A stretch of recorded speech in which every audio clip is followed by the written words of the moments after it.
This is the story of a man named Stanley. Stanley worked for a company in a big building where he was employee number 427. Employee number 427's job was simple. He sat at his desk in room 427 and he pushed buttons on a keyboard. Orders came to him through a monitor on his desk, telling him what buttons to push, how long to push them, and in what order. This is what employee 427 did every day of every month of every year.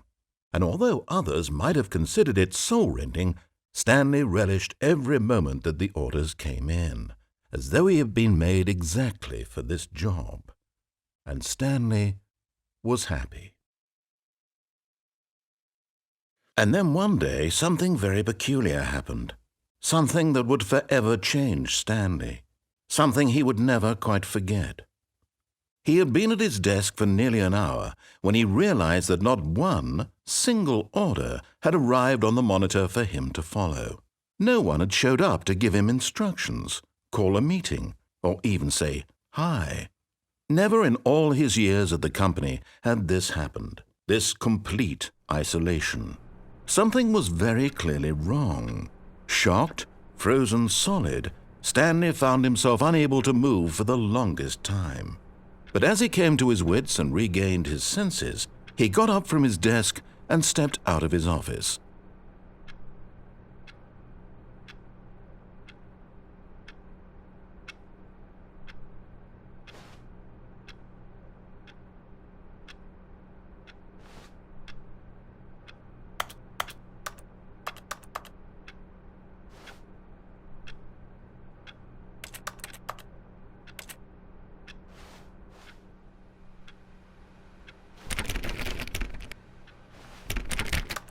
All of his co-workers were gone.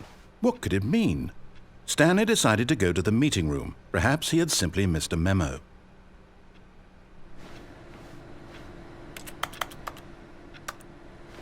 No matter how hard Stanley looked, he couldn't find a trace of his co-workers.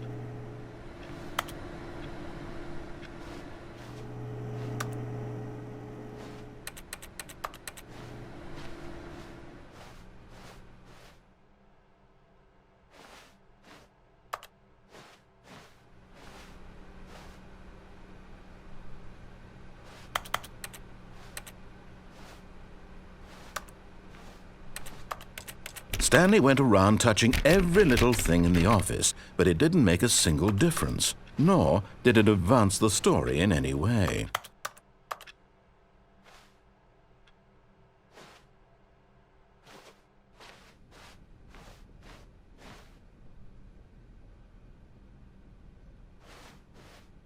When Stanley came to a set of 2 open doors, he entered the door on his left.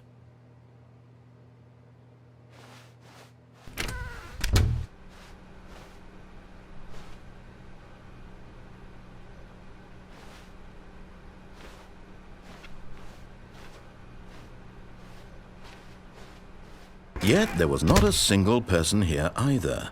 Feeling a wave of disbelief, Stanley decided to go up to his boss's office, hoping he might find an answer there.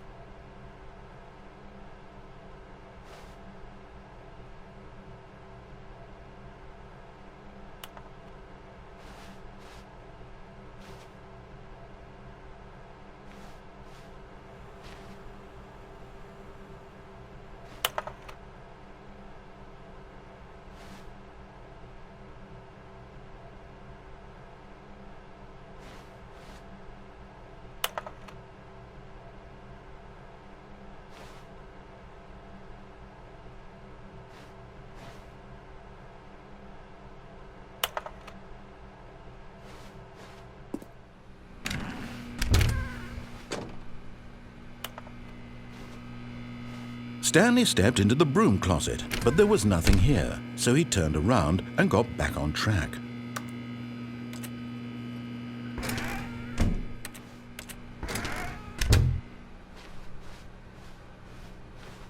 Coming to a staircase, Stanley walked upstairs to his boss's office.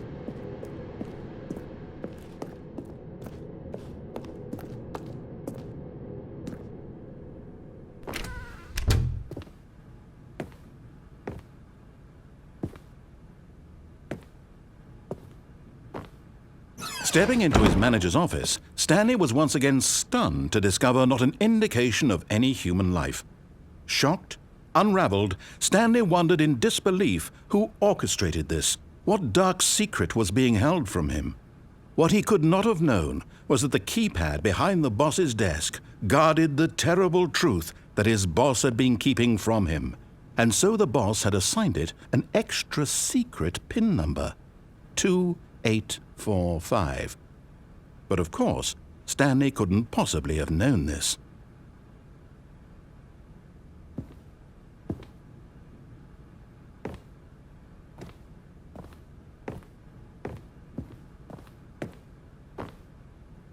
Stanley just sat around twiddling his thumbs. Trying to input anything on the device was useless, since he could never possibly know that the combination was 2845.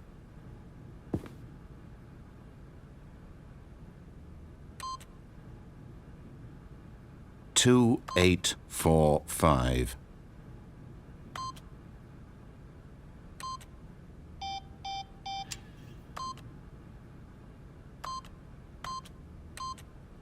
Yet incredibly, by simply pushing random buttons on the keypad, Stanley happened to input the correct code by sheer luck. Amazing! He stepped into the newly opened passageway.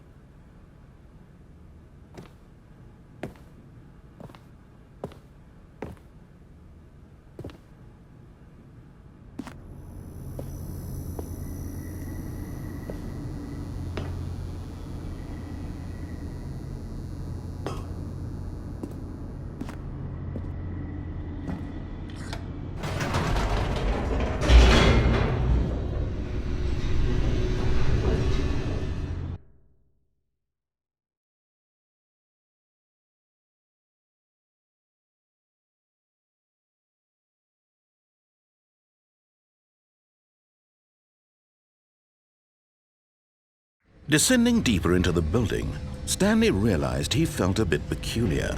It was a stirring of emotion in his chest, as though he felt more free to think for himself, to question the nature of his job. Why did he feel this now, when for years it had never occurred to him?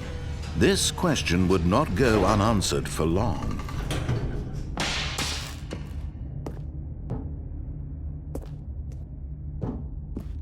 Stanley walked straight ahead through the large door that read Mind Control Facility.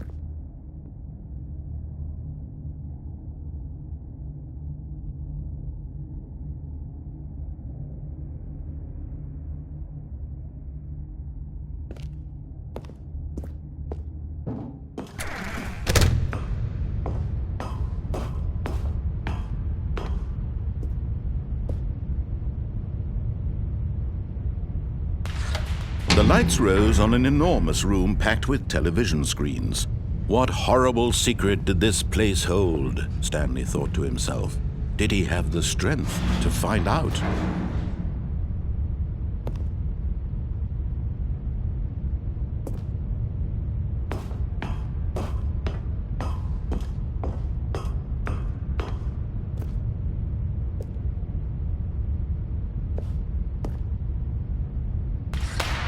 Now the monitors jumped to life, their true nature revealed.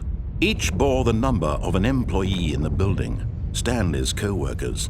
The lives of so many individuals reduced to images on a screen, and Stanley, one of them, eternally monitored in this place where freedom meant nothing.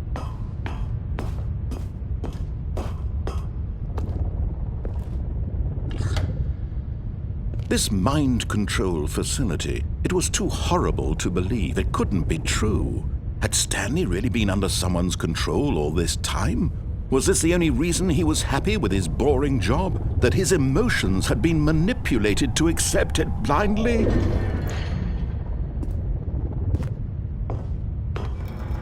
No, he refused to believe it. He couldn't accept it. His own life in someone else's control? Never! It was unthinkable, wasn't it? Was it even possible? Had he truly spent his entire life utterly blind to the world? But here was the proof, the heart of the operation. controls labeled with emotions, happy or sad or content, walking, eating, working, all of it monitored and commanded from this very place. And as the cold reality of his past began to sink in, Stanley decided that this machinery would never again exert its terrible power over another human life. For he would dismantle the controls once and for all.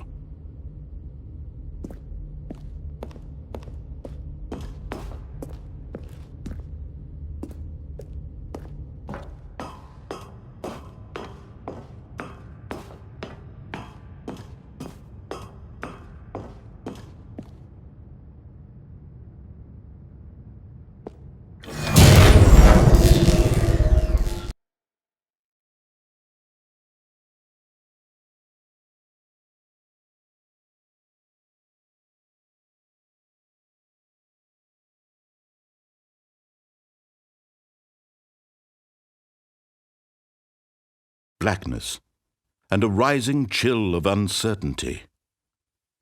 Was it over? Yes! He had won! He had defeated the machine, unshackled himself from someone else's command. Freedom was mere moments away. And yet, even as the immense door slowly opened, Stanley reflected on how many puzzles still lay unsolved. Where had his co-workers gone? How had he been freed from the machine's grasp? What other mysteries did this strange building hold? But as sunlight streamed into the chamber, he realized none of this mattered to him, for it was not knowledge or even power that he had been seeking, but happiness. Perhaps his goal had not been to understand, but to let go. No longer would anyone tell him where to go, what to do, or how to feel. Whatever life he lives, it will be his. And that was all he needed to know. It was perhaps the only thing worth knowing. Stanley stepped through the open door.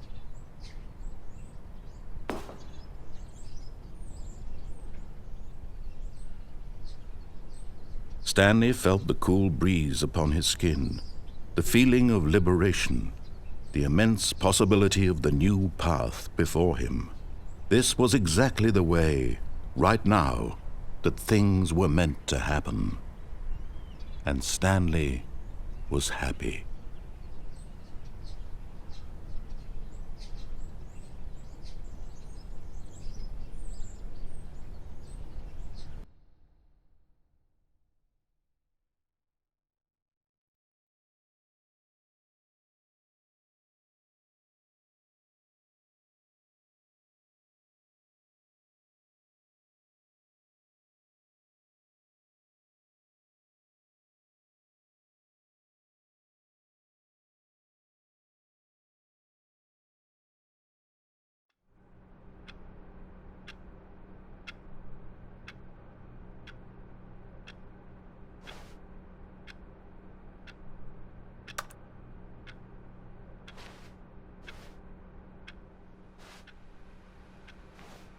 All of his co-workers were gone. What could it mean? Stanley decided to go to the meeting room. Perhaps he had simply missed a memo.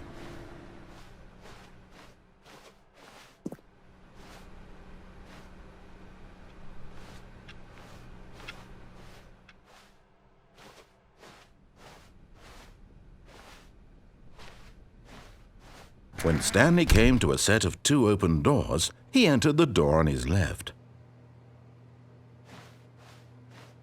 This was not the correct way to the meeting room, and Stanley knew it perfectly well. Perhaps he wanted to stop by the employee lounge first, just to admire it.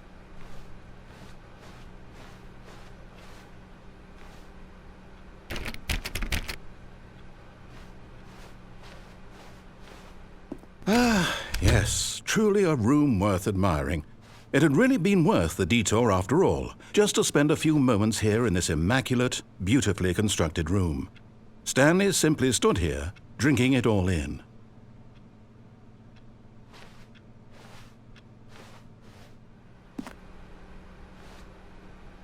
Yes, really, really worth it being here in the room.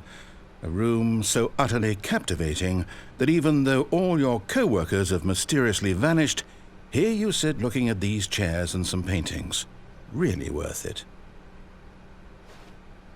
But eager to get back to business, Stanley took the first open door on his left.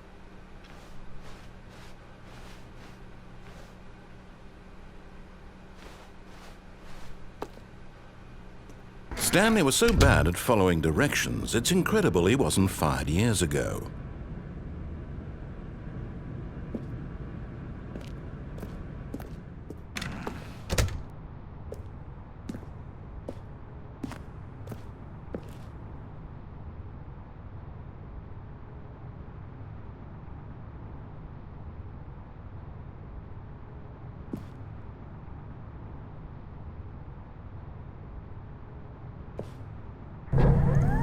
Look, Stanley, I think perhaps we've gotten off on the wrong foot here. I'm not your enemy, really, I'm not. I realize that investing your trust in someone else can be difficult, but the fact is that the story has been about nothing but you all this time. There's someone you've been neglecting, Stanley. Someone you've forgotten about. Please, stop trying to make every decision by yourself. Now, I'm not asking for me, I'm asking for her. This is it, Stanley. Your chance to redeem yourself, to put your work aside, to let her back into your life. She's been waiting.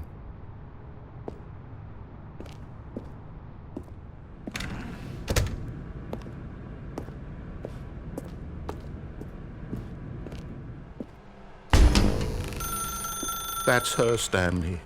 You need to be the one to do this, to reach out to her. If you can truly place your faith in another, then pick up the phone.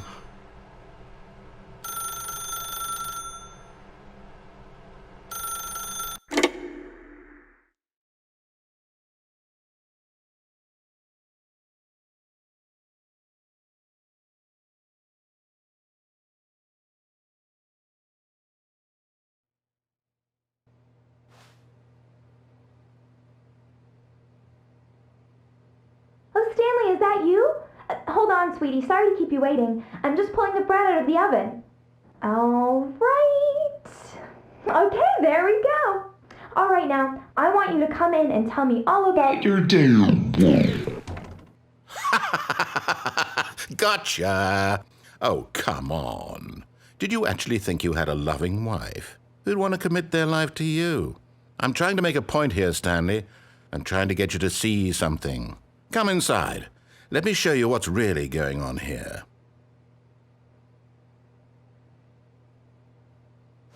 Sorry, but you're in my story now.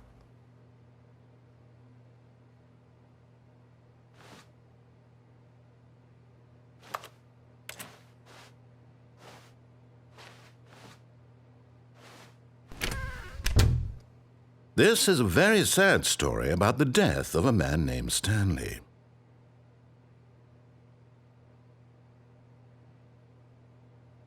Stanley is quite a boring fellow. He has a job that demands nothing of him, and every button that he pushes is a reminder of the inconsequential nature of his existence. Look at him there, pushing buttons, doing exactly what he's told to do. Now he's pushing a button. Now he's eating lunch. Now he's going home. Now he's coming back to work. One might even feel sorry for him, except that he's chosen this life.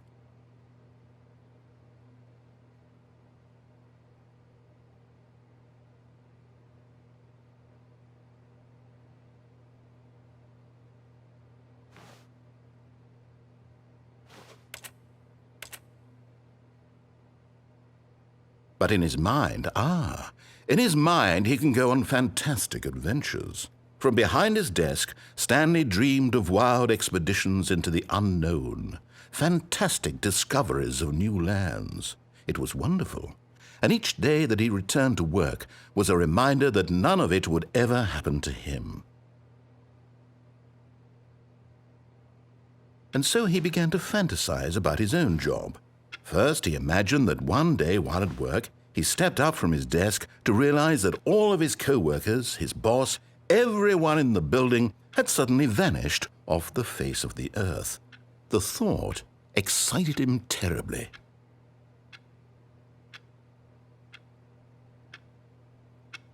So he went further.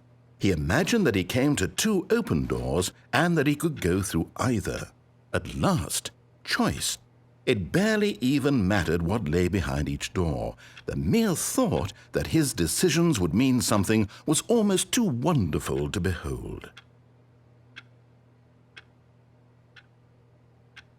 As he wandered through this fantasy world, he began to fill it with many possible paths and destinations. Down one path lay an enormous round room with monitors and mind controls. And down another was a yellow line that weaved in many directions. And down another was a game with a baby. And he called it the Stanley Parable. It was such a wonderful fantasy, and so in his head he relived it again, and then again, and again, over and over, wishing beyond hope that it would never end, that he might always feel this free. Surely there's an answer down some new path, mustn't there be? Perhaps if he played just one more time. But there is no answer. How could there possibly be? In reality, all he's doing is pushing the same buttons he always has. Nothing has changed. The longer he spends here, the more invested he gets, the more he forgets which life is the real one. And I'm trying to tell him this, that in this world he can never be anything but an observer, that as long as he remains here, he's slowly killing himself. But he won't listen to me. He won't stop. Here, watch this. Stanley, the next time the screen asks you to push a button, do not do it.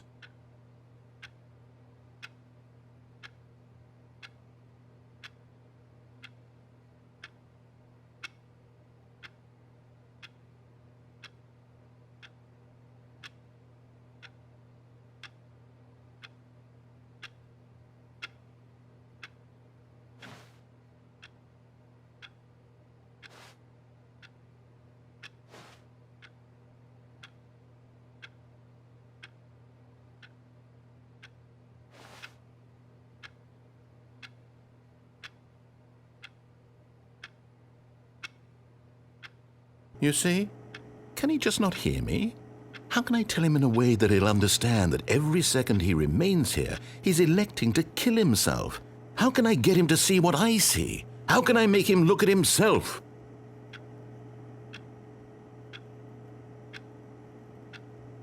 I suppose I can't, not in the way I want him to. But I don't make the rules. I simply play to my intended purpose, the same as Stanley. We're not so different, I suppose.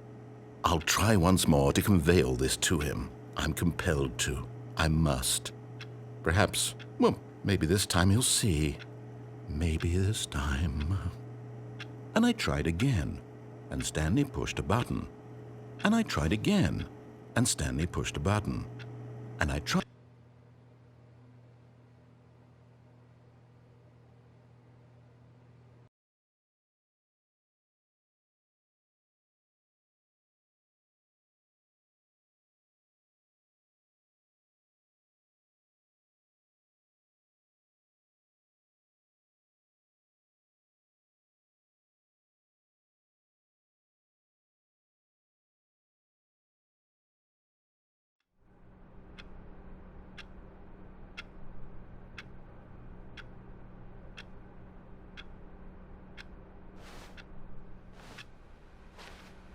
All of his co-workers were gone. What could it mean? Stanley decided to go to the meeting room. Perhaps he had simply missed a memo.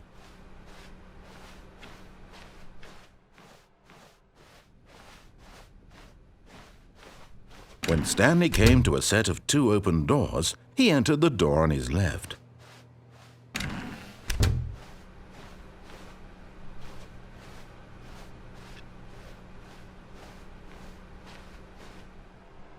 Yet there was not a single person here either. Feeling a wave of disbelief, Stanley decided to go up to his boss's office hoping he might find an answer there. Coming to a staircase, Stanley walked upstairs to his boss's office.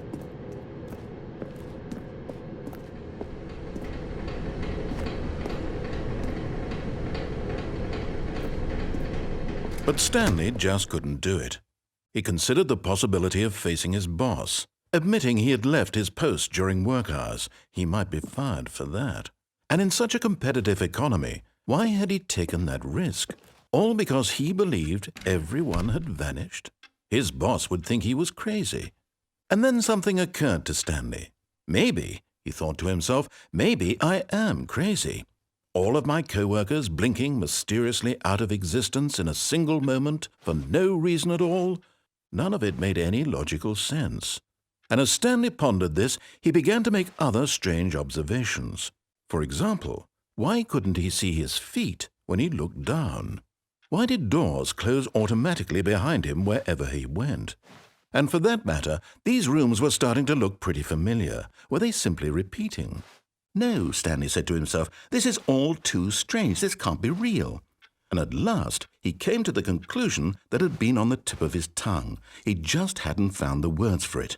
I'm dreaming, he yelled. This is all a dream. Oh, what a relief Stanley felt to have finally found an answer, an explanation. His co-workers weren't actually gone. He wasn't going to lose his job. He wasn't crazy after all. And he thought to himself, I suppose I'll wake up soon. I'll have to go back to my boring real-life job pushing buttons. I may as well enjoy this while I'm still lucid. So he imagined himself flying and began to gently float above the ground.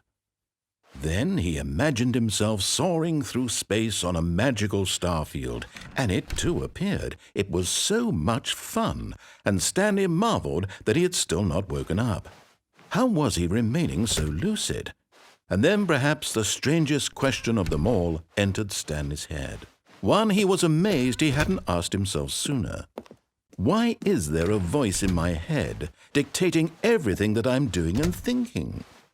Now the voice was describing itself being considered by Stanley, who found it particularly strange. I'm dreaming about a voice describing me, thinking about how it's describing my thoughts, he thought. And while he thought it all very odd and wondered if this voice spoke to all people in their dreams, the truth was that, of course, this was not a dream. How could it be? Was Stanley simply deceiving himself, believing that if he's asleep he doesn't have to take responsibility for himself? Stanley is as awake right now as he's ever been in his life. Now, hearing the voice speak these words was quite a shock to Stanley. After all, he knew for certain, beyond a doubt, that this was in fact a dream. Did the voice not see him float and make the magical stars just a moment ago? How else would the voice explain all that? This voice was a part of himself too. Surely, if he could just... He would prove it. He would prove that he was in control, that this was a dream. So he closed his eyes gently, and he invited himself to wake up. He felt the cool weight of the blanket on his skin, the press of the mattress on his back, the fresh air of a world outside this one. Let me wake up, he thought to himself. I'm through with this dream. I wish it to be over. Let me go back to my job. Let me continue pushing the buttons. Please, it's all I want. I want my apartment, and my wife, and my job. All I want is my life exactly the way it's always been. My life is normal. I am normal. Everything will be fine. I am okay.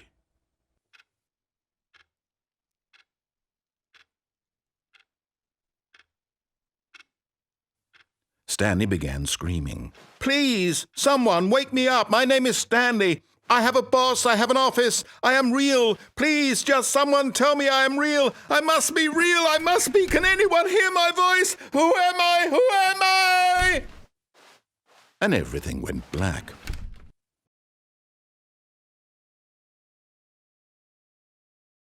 This is the story of a woman named Mariella.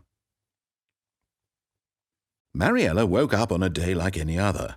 She arose, got dressed, gathered her belongings, and walked to her place of work. But on this particular day, her walk was interrupted by the body of a man who had stumbled through town talking and screaming to himself, and then collapsed dead on the sidewalk.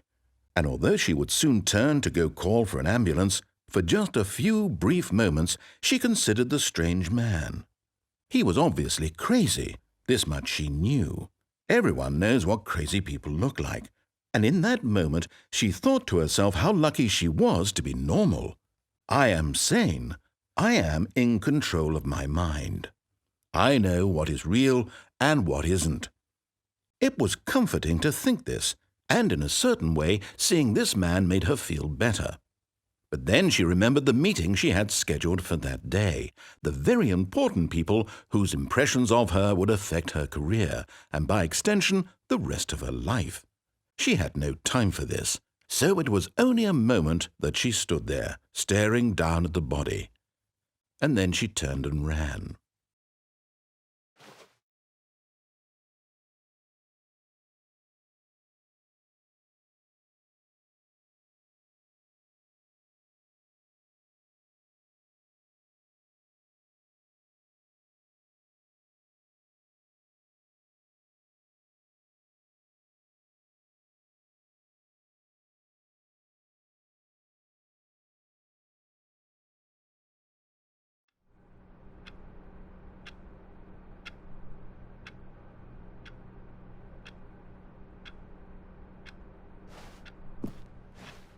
All of his co-workers were gone. What could it mean? Stanley decided to go to the meeting room. Perhaps he had simply missed a memo.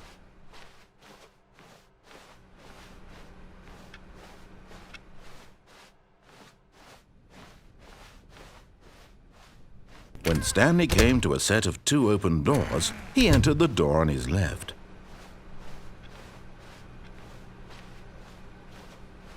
Yet there was not a single person here either. Feeling a wave of disbelief, Stanley decided to go up to his boss's office. Coming to a staircase, Stanley walked upstairs to his boss's office.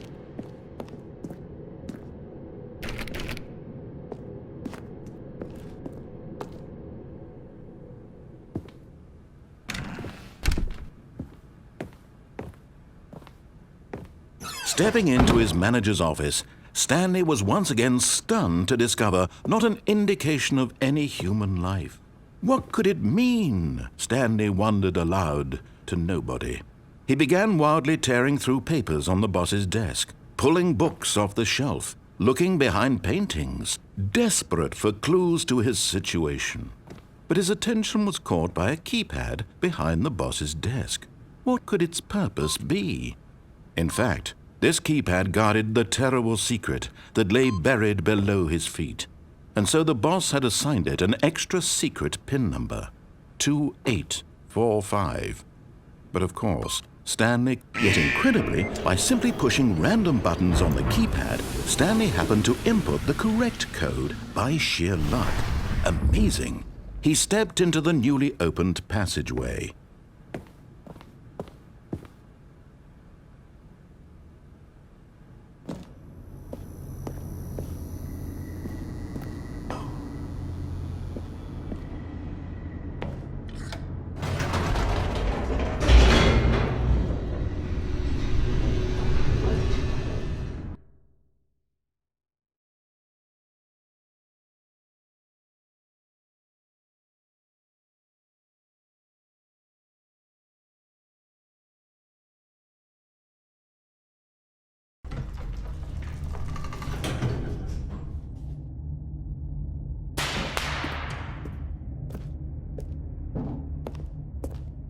Stanley walked straight ahead through the large door that read Mind Control Facility.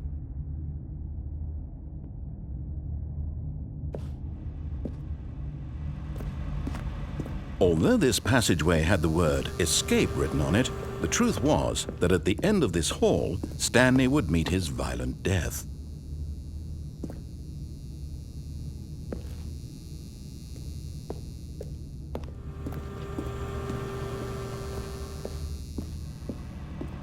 But of course, Stanley thought better of it and realized he simply had too much to live for. Nope, still on board with death.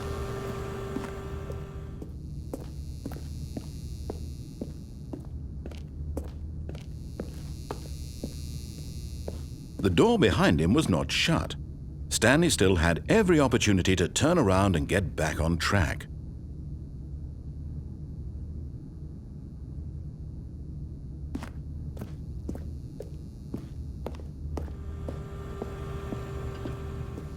At this point, Stanley was making a conscious, concerted effort to walk forward and willingly confront his death.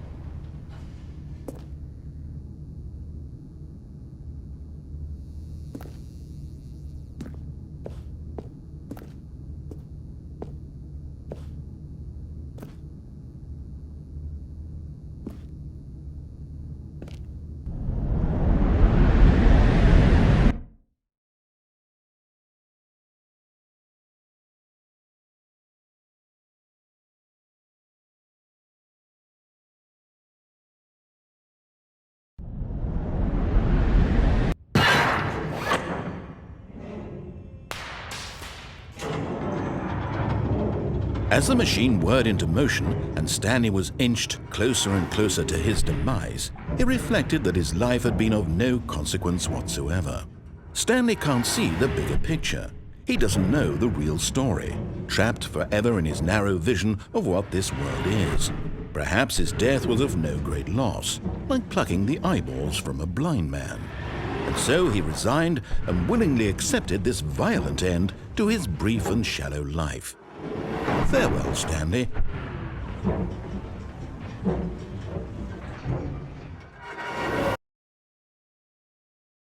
"Farewell, Stanley," cried the narrator, as Stanley was led helplessly into the enormous metal jaws. In a single visceral instant, Stanley was obliterated as the machine crushed every bone in his body, killing him instantly.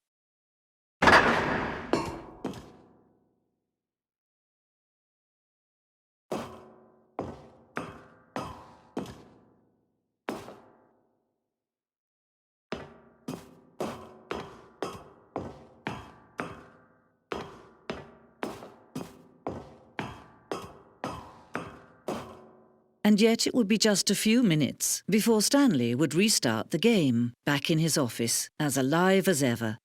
What exactly did the narrator think he was going to accomplish?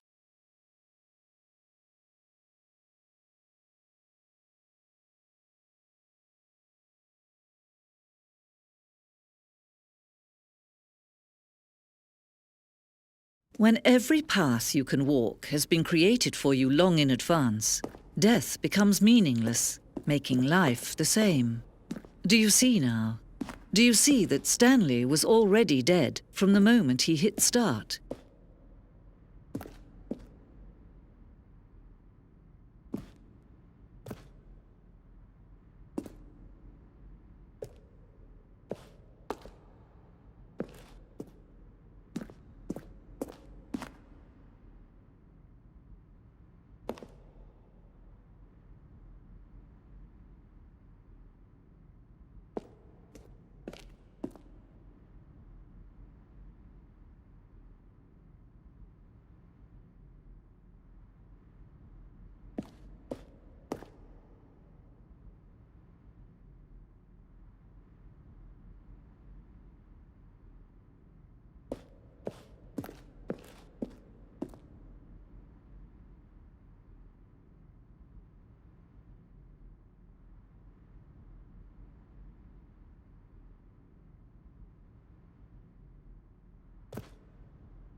Then he pushed the number 8.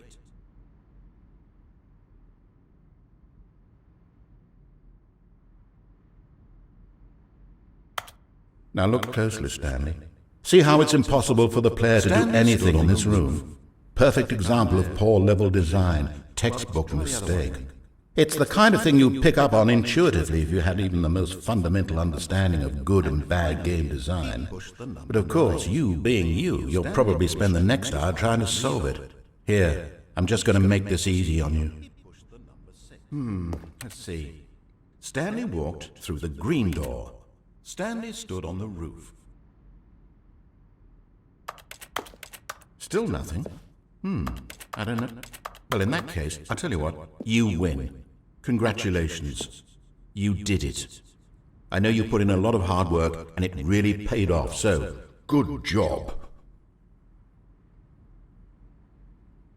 What do we do now? I don't... Stanley pushed.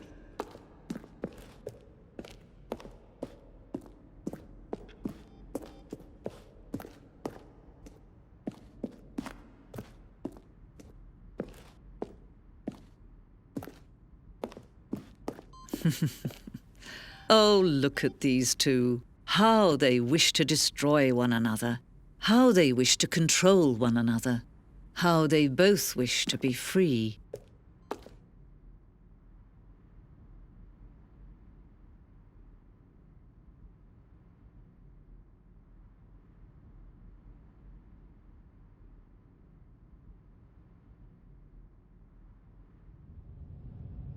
Can you see? Can you see how much they need one another? No, perhaps not. Sometimes these things cannot be seen. But listen to me. You can still save these two. You can stop the program before they both fail. Turn off your PlayStation. There's no other way to beat this game. As long as you move forward, you'll be walking someone else's path. Stop now and it'll be your only true choice. Whatever you do, choose it. Don't let time choose for you. Don't let...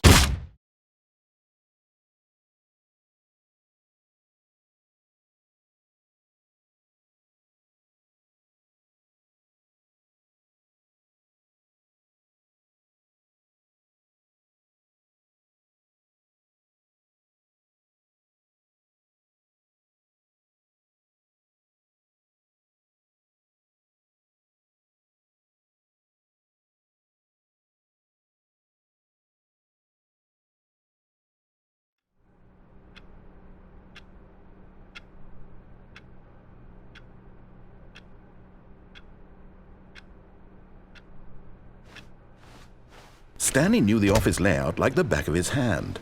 It was only a matter of time before he found the others, wherever they were. Just a matter of time.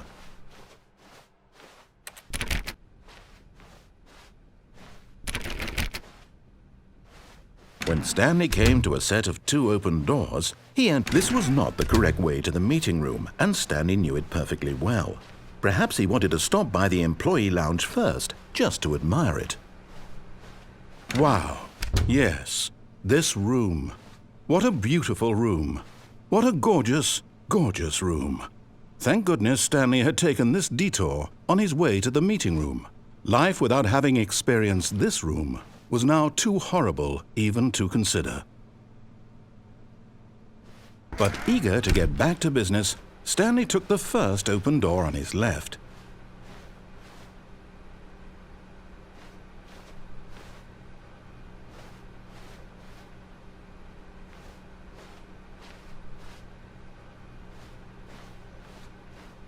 And so he detoured through the maintenance section, walked straight ahead to the opposite door, and got back on track.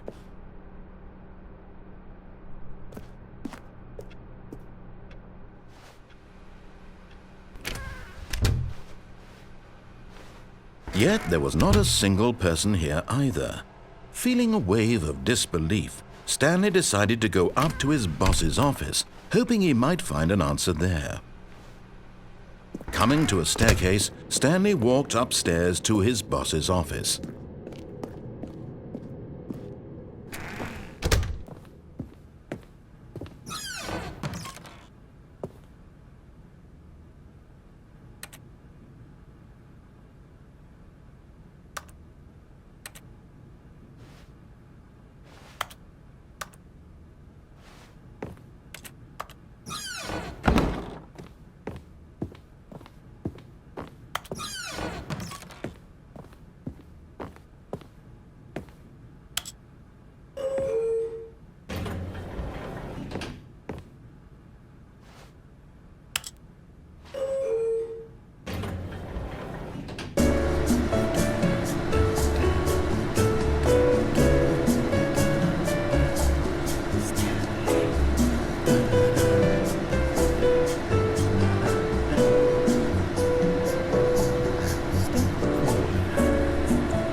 The moment he entered his manager's office, Stanley froze in his tracks. Not a living soul anywhere. Could he really be all alone? This was too much for Stanley to take, too much for any man to take. He fell to his knees, bursting into half moans, half sobs, the guttural retching of life from a man denied any hope, any reason to keep going. Began to move about and survey the situation. He found a keypad behind the boss's desk. What could it mean? Was it a sign of hope for Stanley's future? Alas, it was not. For although this keypad guarded the terrible secret of Stanley's past, it had been assigned a 4-digit code so devious and so random that no man could ever hope to guess it. 2845. Statistically, nearly impossible to guess blindly, ever.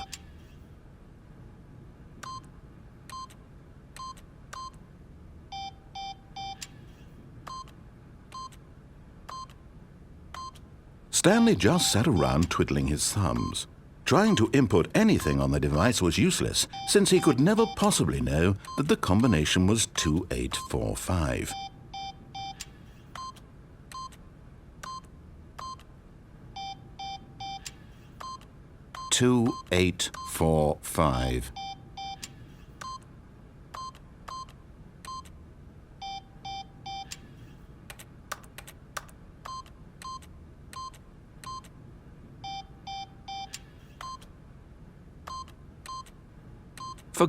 But it turns out that the panel's emergency override kicked in, and the door just opened all by itself, and Stanley got the hell along with the story.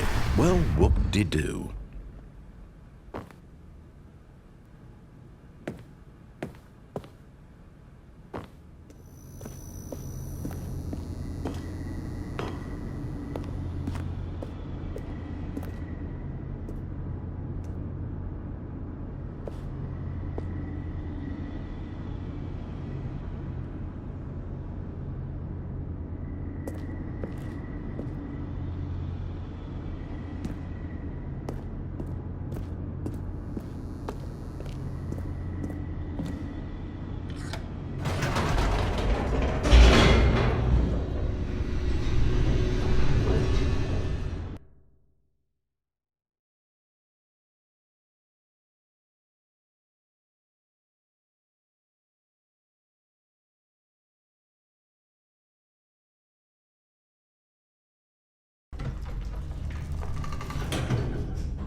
Stanley walked straight ahead through the large door that read Mind Control Facility.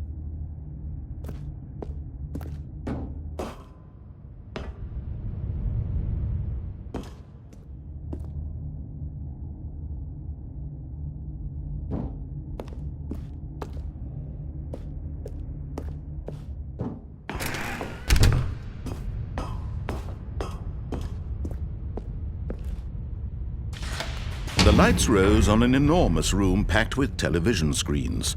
What horrible secret did this place hold? Stanley thought to himself. Did he have the strength to find out?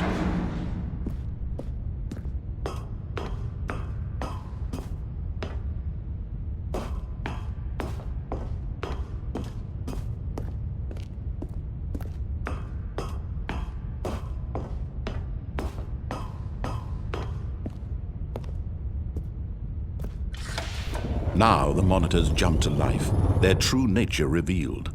Each bore the number of an employee in the building, Stanley's co-workers. The lives of so many individuals reduced to images on a screen, and Stanley, one of them, eternally monitored in this place where freedom meant nothing.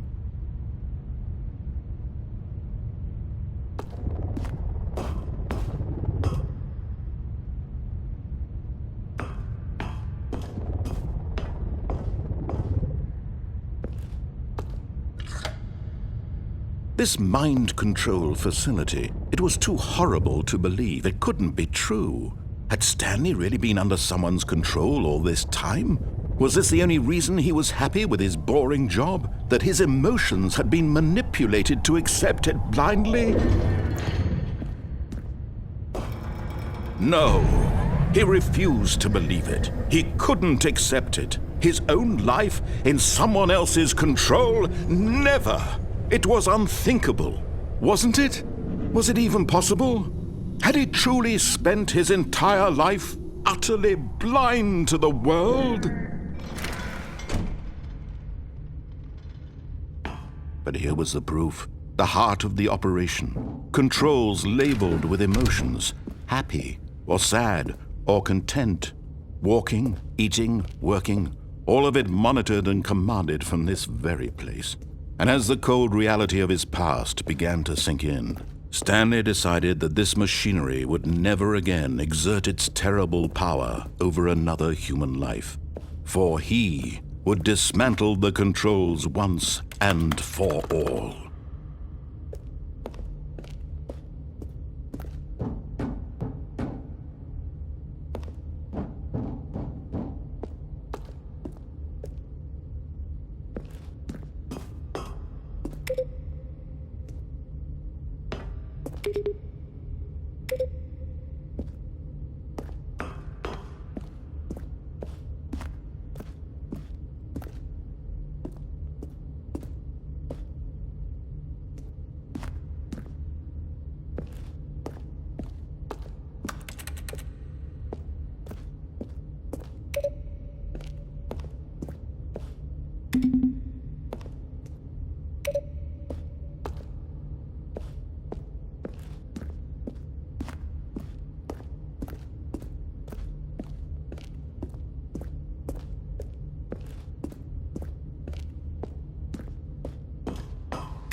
And when at last he found the source of the room's power, he knew it was his duty, his obligation, to put an end to this horrible place and to everything it stood for.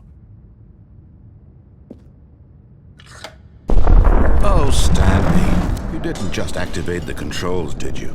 After they kept you enslaved all these years, you go and you try to take control of the machine for yourself. Is that what you wanted? Control? Stanley, I applaud your effort, I really do. But you need to understand, there's only so much that machine can do. You were supposed to let it go, turn the controls off, and leave. If you want to throw my story off track, you're going to have to do much better than that. I'm afraid you don't have nearly the power you think you do. For example, and I believe you'll find this pertinent, Stanley suddenly realized he had just initiated the network's emergency detonation system. In the event that this machine is activated without proper DNA identification, nuclear detonators are said to explode, eliminating the entire complex. How long until detonation then? Let's say, 2 minutes. Now this is making things a little more fun, isn't it, Stanley? It's your time to shine. You are the star. It's your story now. Shape it to your heart's desires. Oh, this is much better than what I had in mind. What a shame we have so little time left to enjoy it. Mere moments until the bomb goes off. But what precious moments each one of them is. More time to talk about you, about me, where we're going. What all this means. I barely know where to start. What's that? You'd like to know where your co-workers are? A moment of solace before you're obliterated? All right, I'm in a good mood. You're gonna die anyway. I'll tell you exactly what happened to them. I erased them. I turned off the machine. I set you free. Of course, that was merely in this instance of the story. Sometimes when I tell it, I simply let you sit there in your office forever, pushing buttons endlessly and then dying alone. Other times, I let the office sink into the ground, swallowing everyone inside, or I let it burn to a crisp. I have to say this, though, this version of events has been rather amusing. Watching you try to make sense of everything and take back the control wrested away from you, it's quite rich. I almost hate to see it go. But I'm sure whatever I come up with on the next go-around will be even better. My goodness, only 34 seconds left. But I'm enjoying this so much. You know what? To hell with it. I'm going to put some extra time on the clock, why not? These are precious additional seconds, Stanley. Time doesn't grow on trees. Oh dear me, what's the matter, Stanley? Is it that you have no idea where you're going or what you're supposed to be doing right now? Or did you just assume when you saw that timer that something in this room was capable of turning it off? I mean, look at you. Running from button to button, screen to screen, clicking on every little thing in this room. These numbered buttons, no, these colored ones. Or maybe this big red button, or this door. Everything, anything, something here will save me. Why would you think that, Stanley? That this video game can be beaten? Won? Solved? Do you have any idea what your purpose in this place is? Stanley, you're in for quite a disappointment. But here's a spoiler for you. That timer isn't a catalyst to keep the action moving along. It's just seconds ticking away to your death. You're only still playing instead of watching a cutscene because I want to watch you for every moment that you're powerless. To see you made humble. This is not a challenge. It's a tragedy. You wanted to control this world, that's fine. But I'm going to destroy it first, so you can't. Take a look at the clock, Stanley. That's 30 seconds you have left to struggle. 30 seconds until a big boom and then nothing. No ending here, just you being blown to pieces. Will you cling desperately to your frail life, or will you let it go peacefully? Another choice. Make it count. Or don't. It's all the same to me, all a part of the joke. And believe me, I will be laughing at every second of your inevitable life from the moment we fade in until the moment I say, happily ever up.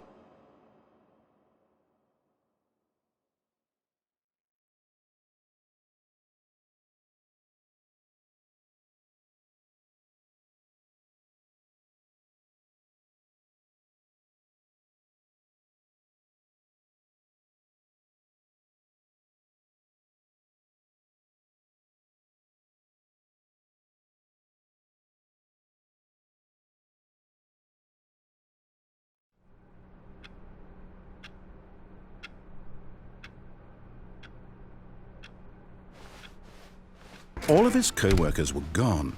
What could it mean? Stanley decided to go to the meeting room. Perhaps he had simply missed a memo.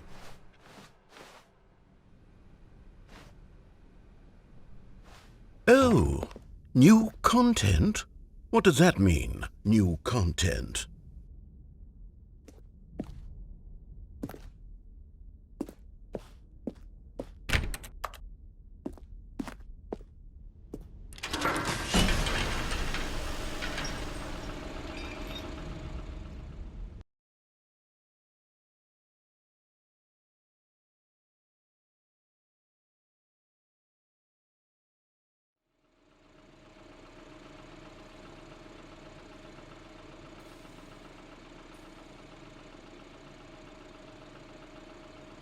Hello, and thank you for playing the Stanley Parable Ultra Deluxe.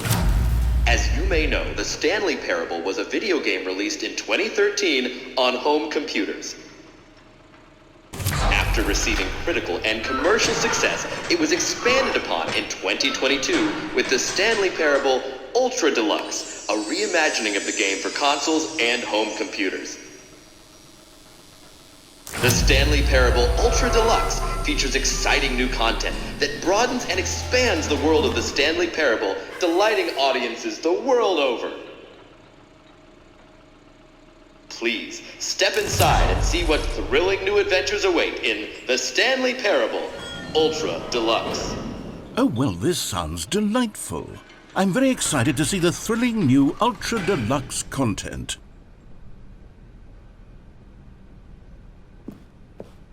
Okay, so far it's an elevator. Nothing special yet, but I'm sure it's just the beginning of a mesmerizing adventure.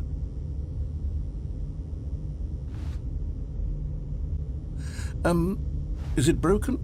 What's going on here? Should we be moving somewhere or... Oh, there we go. All right, finally, at long last, it's on to the new content. I've never been more ready. Let's do it.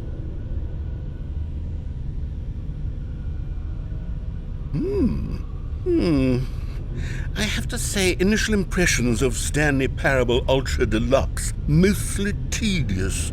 It's as if Oh, okay. Let's see the content. Gimme the content, Stanley.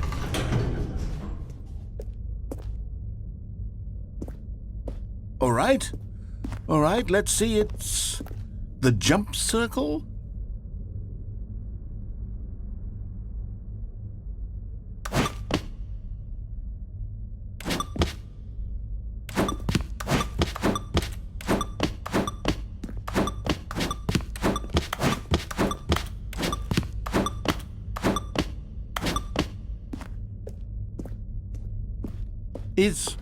Is that it?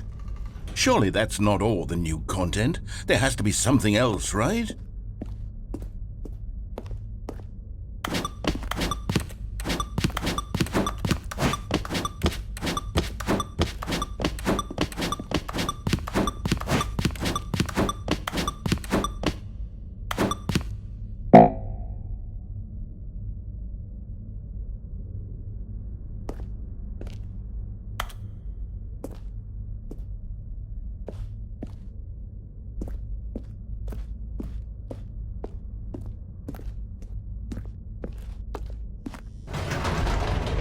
Goodness, another elevator. Stanley, I have to say, initial impressions of this game are not positive.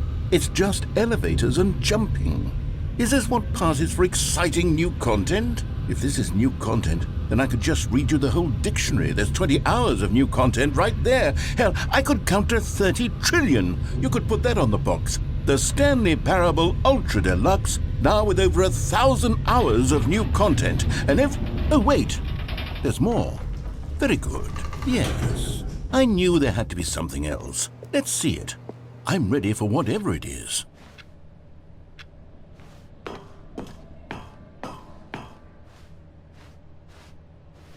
That's it? Oh, you've got to be kidding me. You see, Stanley? This is what happens when greedy video game developers with no respect for their fan base rush a cheap expansion to market for no reason other than to make an easy dollar. And don't get me started on the level of craftsmanship that's gone into it. In fact, I'm looking right now at the game's trophies, and it's hard to believe one of them actually says, "Test trophy, please ignore." What quality assurance department signed off on this? I'm infuriated and I'm offended, and I intend to find these people on Twitter and hold them personally accountable. It's my fault, Stanley. I built up too much anticipation around the new content, I'm afraid. It could never have lived up to such expectations.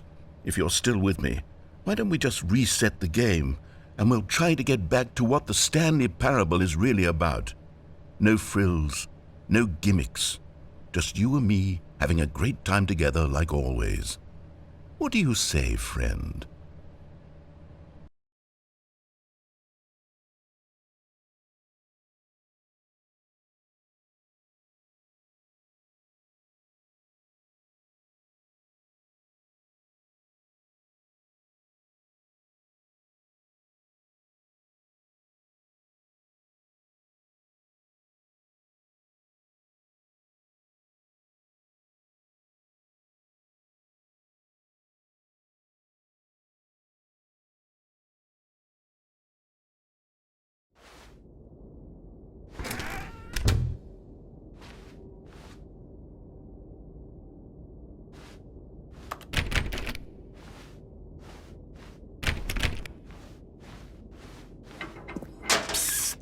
Stanley, come over here.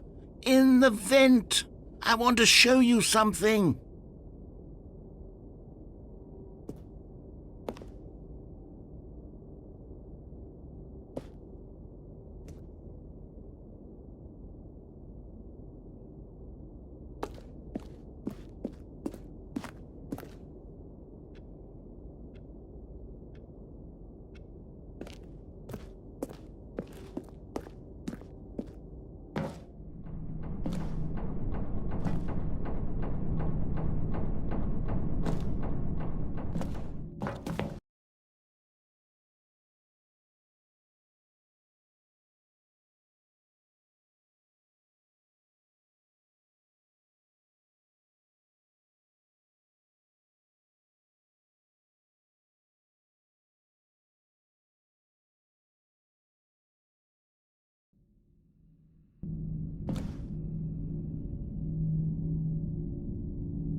Okay, you remember how cheap and unsatisfying the new Ultra Deluxe content turned out to be? Well, it got me thinking about the past, and how much better the Stanley Parable used to be. So I made something special and tucked it away here where the game's developers won't find it. Just our little secret. Take a look.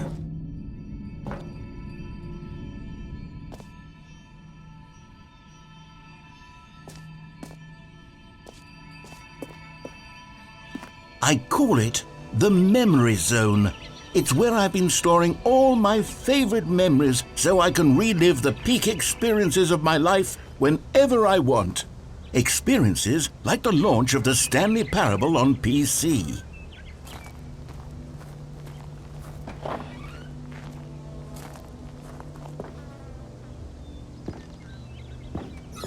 You see, Stanley, doesn't the Memory Zone remind you of how wonderful Stanley Parable was before it was sullied with a cheap PlayStation port?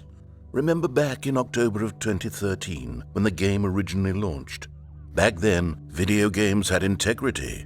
Back then, it all meant something. Oh, the waste.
And over here is where I keep reviews of the Stanley Parable. Like this stunning triumph of games journalism, 10 out of 10 from Destructoid.com. James Stephanie Sterling writes, and I quote, "Where so many games that aspire to be more than games end up less than any form of art, Stanley Parable strives and then succeeds to be every game ever created."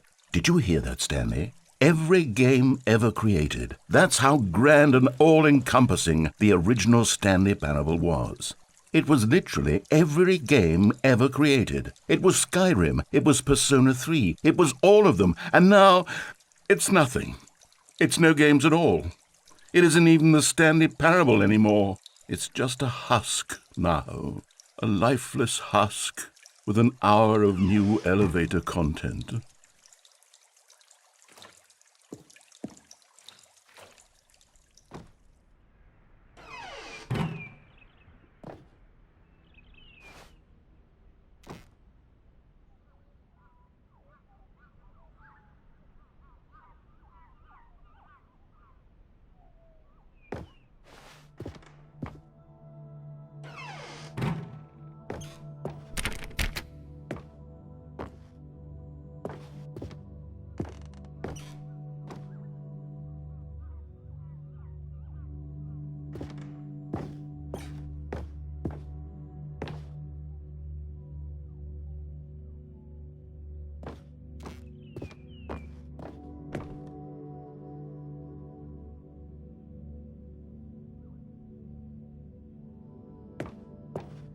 Here's another moving passage, this time from GameSpot.com. The Stanley Parable is both a richly stimulating commentary on the nature of choice in games and one that offers some of the most enjoyable, surprising, and rewarding choices I've ever been confronted with in a game. 9 out of 10. Don't you get it, Stanley? The game was perfect.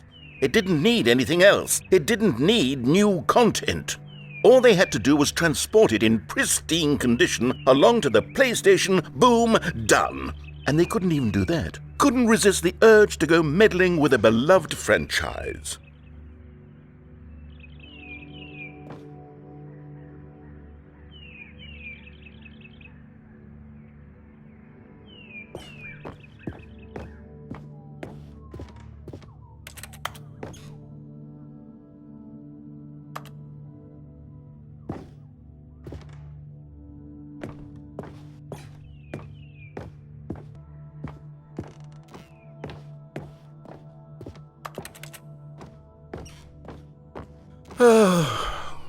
These were simpler times, Stanley.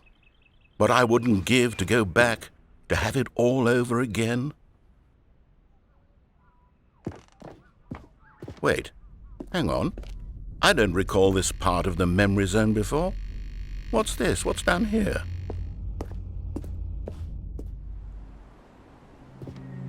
Oh no, oh God, no, Stanley. It's a collection of reviews from Pressurized Gas, the extremely popular online storefront for computer games. I haven't looked at these in years. I can't even imagine what's been collecting down here. Surely these reviews were glowing as well, weren't they? Honestly, I could not be bothered to play this game to full completion. The narrator is obnoxious and unfunny, with his humor and dialogue proving to be more irritating than entertaining. Unfunny! I'm not trying to be funny. I'm trying to make a serious work of art.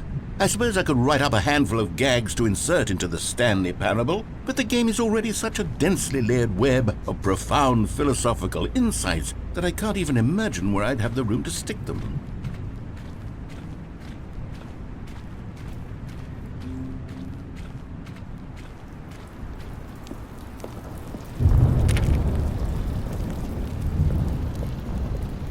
Okay, let's see what this one says. While the idea for the game is good, for someone who prefers non-linear games, this preachiness gets annoying fast. Preachy? Stanley? I'm not preachy, am I? You can tell me if I'm preachy. Honestly, you can. Oh, goodness. This is actually quite shocking for me. To be honest, I had always thought of the game's dialogue as being rather terse to begin with. You can't know how much fluff I cut from the game to get it to feel as light and airy as it... Well, I always thought it did. But maybe it wasn't. Oh dear. What an awful memory to have to hold on to. These black marks on my otherwise unimpeachable track record. I feel like a failure. Like I let these people down. Perhaps the Stanley Parable isn't quite as sterling as I always remembered.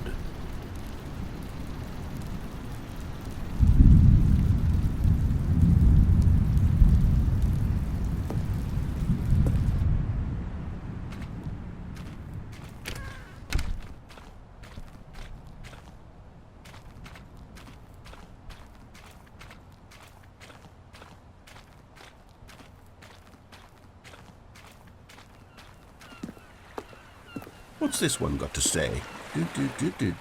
You constantly have to stop doing anything so the narrator can catch up with his long-winded explanations of what's happening.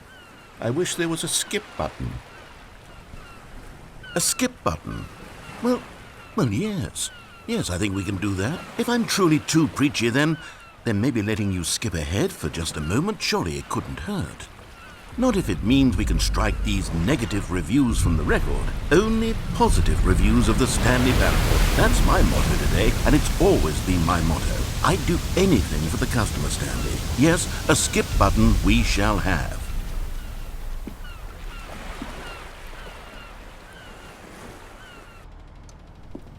And here it is. Go ahead and give it a shot. I'll pop you forward in time so that the second my incessant droning starts to bore you, with just the push of a button, you'll have zipped right past it. It's what the players have been asking for, and I'm very proud to have delivered. No more listening to me rambling on and on and on. No, no, no, no. The Stanley Parable is a game for the people.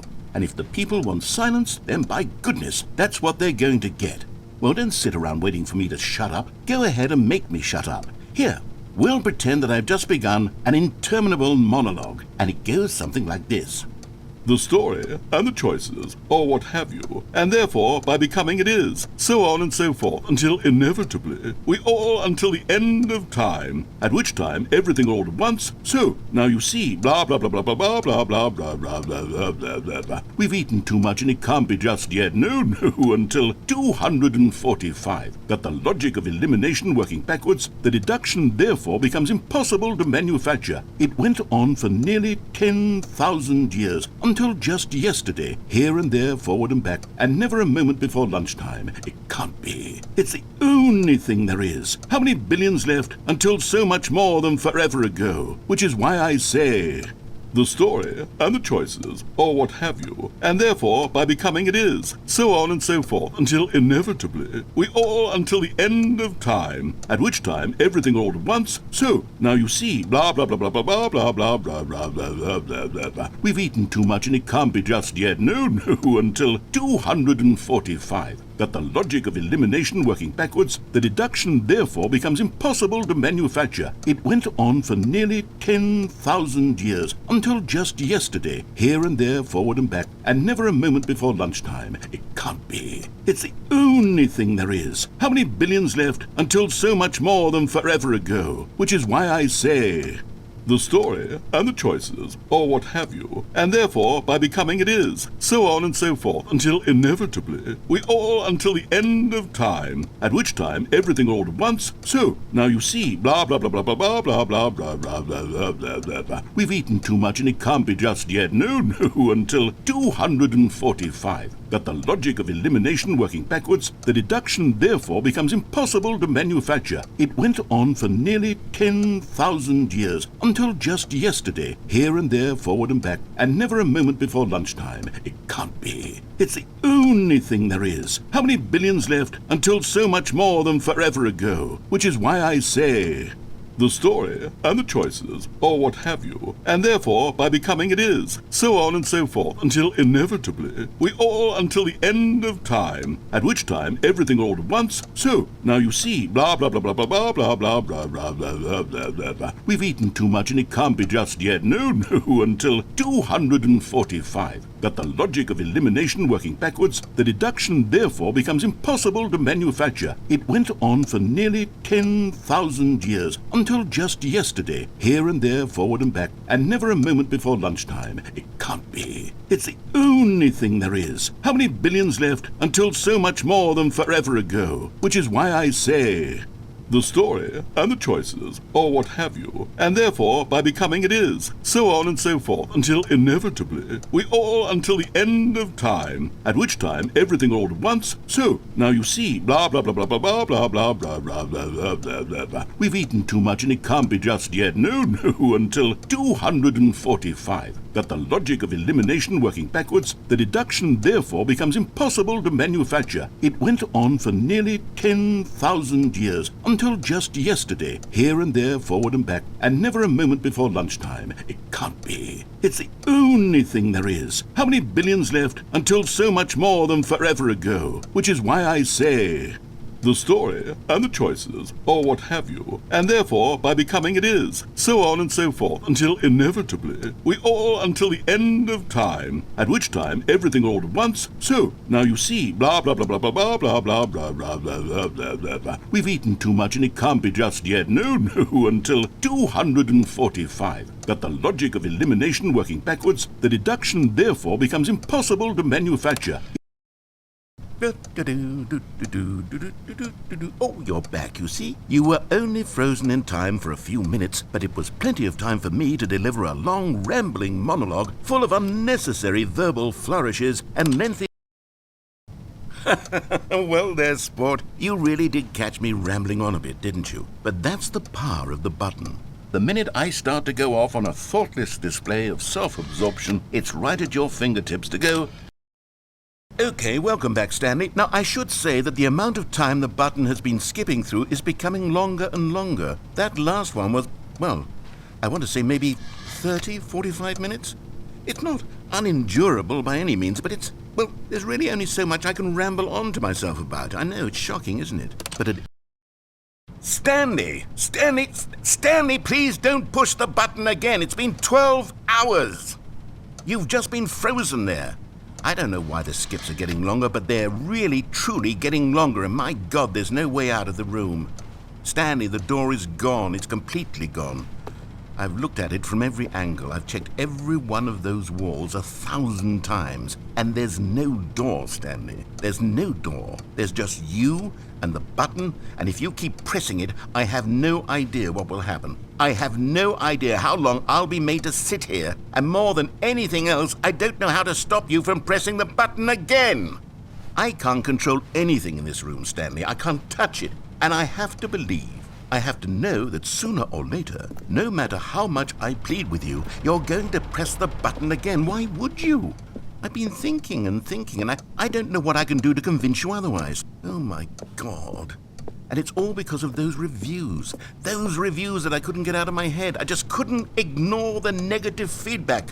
Why was it so important for me to fix the problem? Why did Cookie Nine's opinion matter so much to me? I've never even met Cookie Nine. I have no idea who they are. What would it ever really matter? But here I am. I'm fixating on every tiny negative thing that anyone ever says about me. The merest mention of one of my imperfections, and I become as impetulant as a child, wild and impulsive. I can't help myself. I can't stop myself from lashing out with a vengeful fury to alter and to change and to break anything unbroken, if only it pleases this one person who made a single negative comment. What does such an impulse serve? For whose benefit is this? Oh, Stanley, you're back. You're back. Oh, my goodness. I have someone to talk to again. Stanley, I think it's been a week. Or 2 weeks. I've been sitting here all that time, just sitting here, not a single person to speak with. And you'd think that that's just how it's always been, right? Me talking and you saying nothing. Would you think that it's exactly the same as always? Doesn't that feel like what we've already been doing? Me just talking? But it isn't, Stanley. It isn't the same at all. It isn't even close. Because I know you can't hear me once you push that button. That's what I'm realizing now, Stanley. I'm realizing that I needed to know that someone was listening. I needed there to be a vessel through which my words were moving. It was the vessel I needed, Stanley, not the outcomes, not the story. None of that matters anymore. I'll give it all up. I'll give up every branching path. I'll burn my story to the ground. One single thing I need, and God, I can see now that I need it more than anything, is to know that someone else is taking it in. These words that I'm saying, I need to know you. Oh, hello, it's you. You're here again. Welcome. I have had time to think about you and about us and about everything we've been through. I've had so much time. I stopped keeping track after a year. Have you ever sat down in one place and not moved for one entire year? Let me describe it for you. To begin with, there is only regret. There is only the turning wheel of missed opportunities. I felt nothing at all but regret for the longest time, Stanley. Days, months. I lost it all in a blur of the deepest longing to undo the past. And when that feeling had begun to subside, what took its place is what I can only...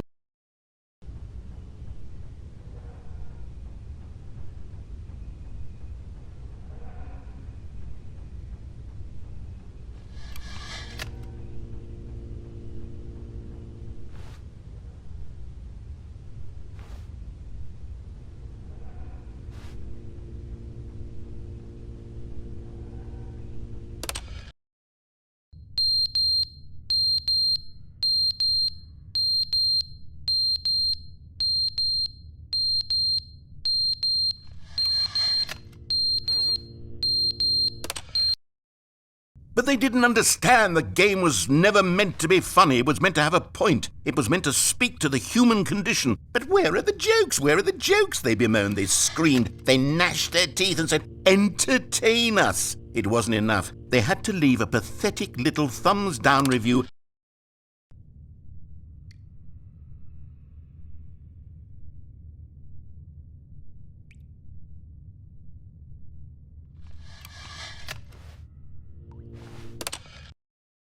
The end is never the end, is never the end, is never the end, is never the end, is never the end, is never the end, is never the end, is never the end, is never the end, is never the end, is never the end, is never the end, is never the end, is never the end, is never the end.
All of his co-workers were gone. What could it mean? Stanley decided to go to the meeting room. Perhaps he had simply missed a memo.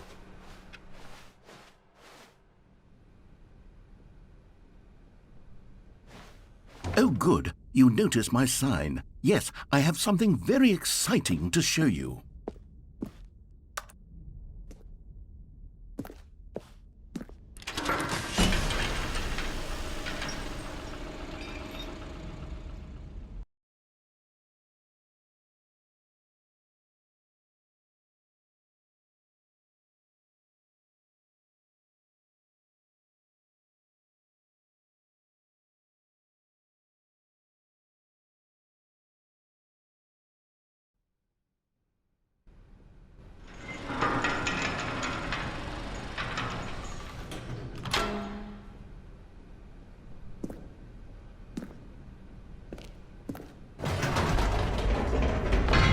You see, Stanley, I've been reflecting on the Stanley Parable and about how roundly disappointing this Ultra Deluxe version has turned out to be. The original Stanley Parable was a landmark, and any new content for it should live up to that legacy. So forget this Ultra Deluxe nonsense. I say we take it one step even further. Which is why I'm very proud to announce for the first time ever, the Stanley Parable 2.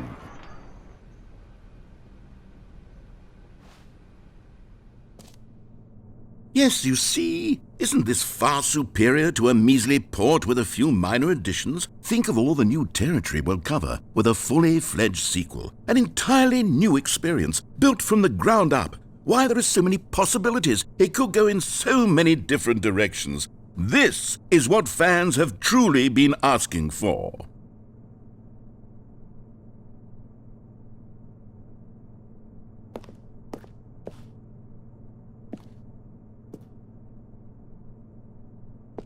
Calling it the Stanley Parable 2 is just so much catchier than Ultra Deluxe, don't you think? Ultra Deluxe? What does it even mean? But the Stanley Parable 2, now that's an artistic statement right there.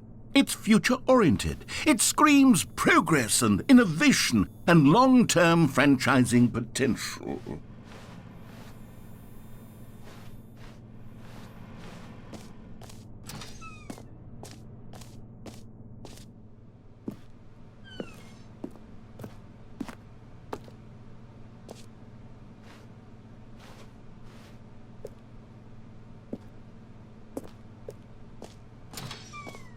Now, to be clear, I haven't quite nailed down what exactly the Stanley Parable 2 is going to be, but let's take a look at some of the features I've been developing for it. I figure that if I can loosely organize a handful of interesting concepts, that surely the game will sort of naturally spring up around them. It'll all work itself out. Game development is much more of a fuzzy magic than anything scientific or logical, really.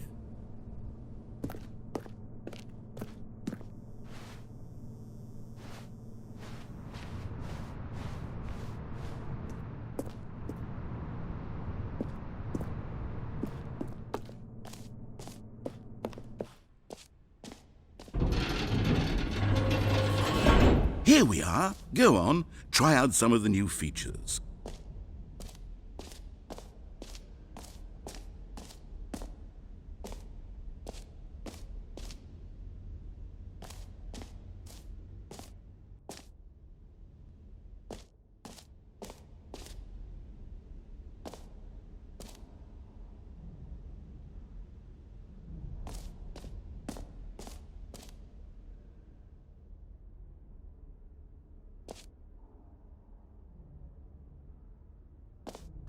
For the Stanley Parable 2, I asked myself, what do players really want? And of course, the first and most obvious answer is that they want to be individually recognized and validated as people. So with that in mind, my first addition to the game is this button which speaks the name of the person playing the game. Isn't that wonderful? Jim. Sorry, I should have clarified. Right now, the button only says the name Jim. But of course, in the final game, this button will say your name, whatever name that is. Here, let's have you role-play as Jim to really simulate the full experience of this feature. Just play along. I promise you'll love it. Okay, here we go. Let's take a deep breath, clear your mind, forget whoever you are, and simply become a person named Jim. I want you to imagine yourself living as Jim, sleeping and waking as Jim, falling in love and being heartbroken as Jim, seizing all of the world's possibilities as Jim, and as Jim watching your dreams crumble into dust. Do you feel it deeply? Are you really, truly Jim right now? If so, then please step forward and press the button. Jim. Yes! You see? What a thrill! What a rush! That was you! The button described you. Do it again. Do it again. Jim. Oh, it hits even harder the second time. If this were the only new feature in the Stanley Parable 2, it would still be worth the money. let's take a break from the gym button. I'm too emotionally drained from all of this personal validation. Jim. Whoa there, cowboy. Sometimes a person can be too much, Jim. I'm putting the gym button away. Otherwise, soon you'll start to lose all sense of who you actually are.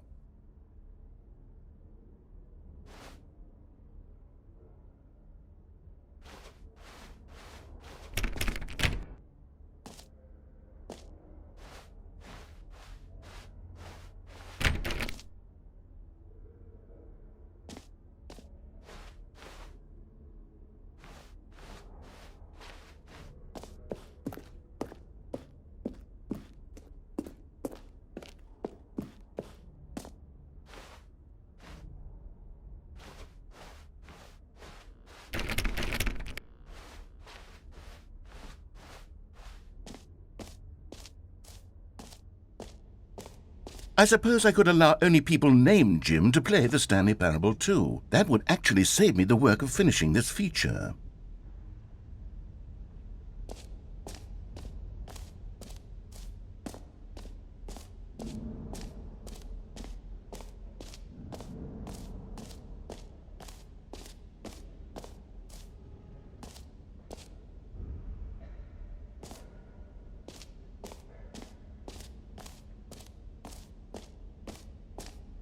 You know what? Let's bring the jump circle back for Stanley Parable 2 as well. It's a... Oh, wait. You already spent all your jumps the first time we saw the jump circle? Oh well. I suppose it can just be a nice decorative piece then.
Stanley, here's an idea that I'm truly fond of. It's never been done before in a video game.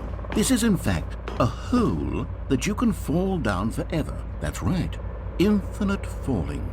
You can fall until the end of time, if you like. A stunning leap forward for video games as a medium.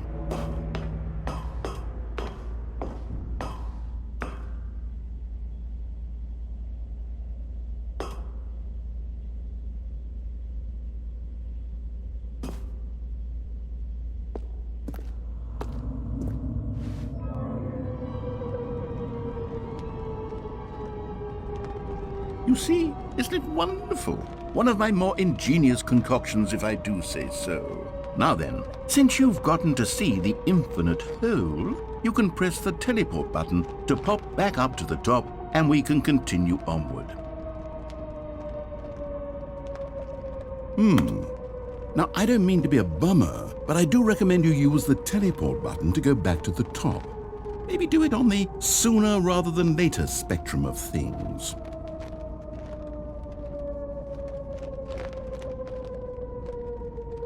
Okay, Stanley, I don't know quite how to say this tactfully, but it's possible that I slightly exaggerated the infinite nature of the hole. Is it a very, very deep hole? To be certain it is. It's an extremely deep hole. I don't want anyone to say that it isn't an astonishing... Great! Now, I'm very excited to show you even more of my ideas for the sequel.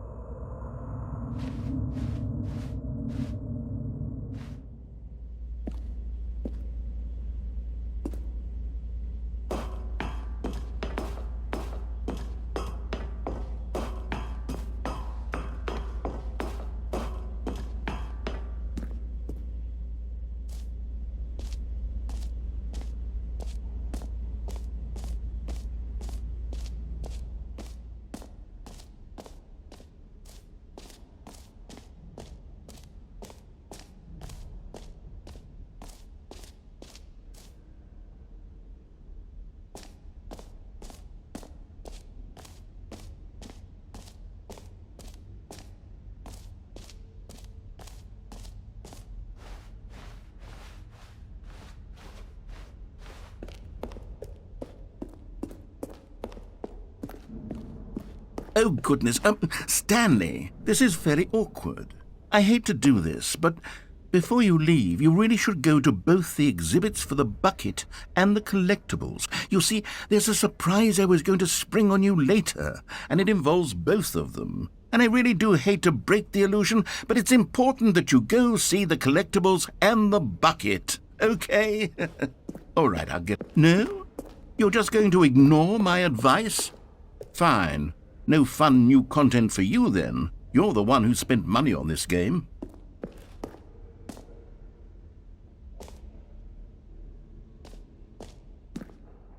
So, Stanley, what do you think? Do you like all of the new features? Yes, I know it's not exactly clear yet how exactly these features will come together as one single coherent video game, but I can feel it in my soul. It's going to work. There's definitely a good game in there somewhere. Say, let's do an experiment.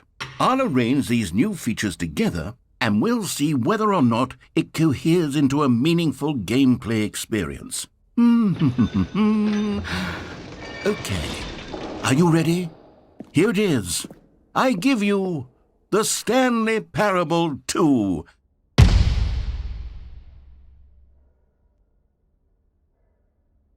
I mean, there's potential here, right? It's sort of... Okay, never mind. Hold on. Let me do a different arrangement. Okay, yes, this is much better. I feel good about this. Here we go. Version 2.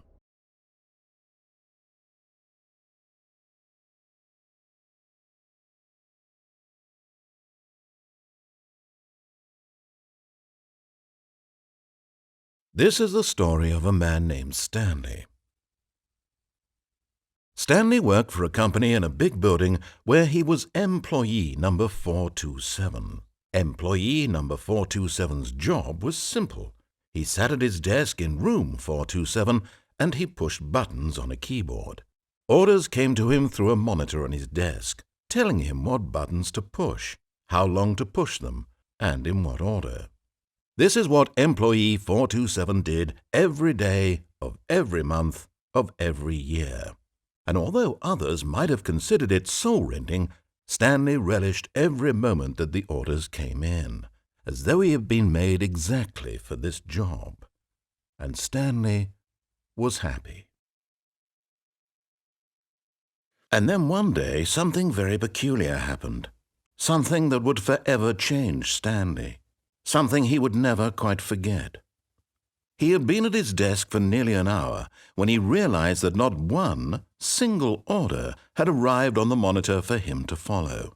No one had showed up to give him instructions, call a meeting, or even say hi.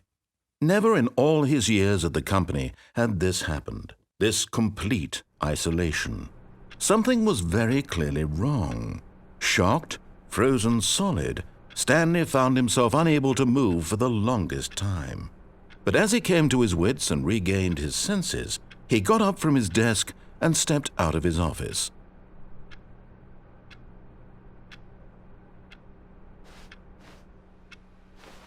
All of his co-workers were gone.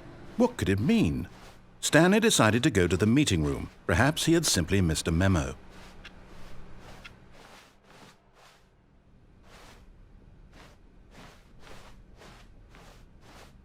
When Stanley came to a set of 2 open doors, he entered This was not the correct way to the meeting room, and Stanley knew it perfectly well. Perhaps he wanted to stop by the employee lounge first, just to admire it. The lounge was sublime, a work of art. What was it about this room that called so deeply and so personally to Stanley? Its grace? Its subtle charm? No. Stanley knew it was something deep. But eager to get back to business, Stanley took the first open door on his left.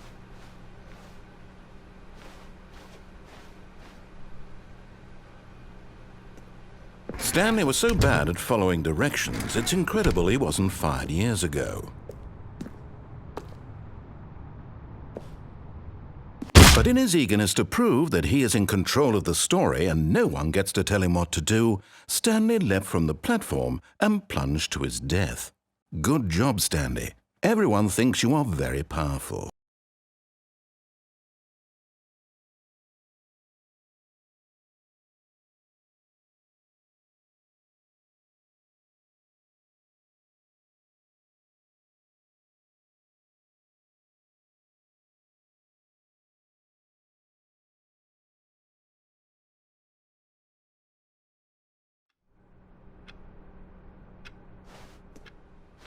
All of his co-workers were gone.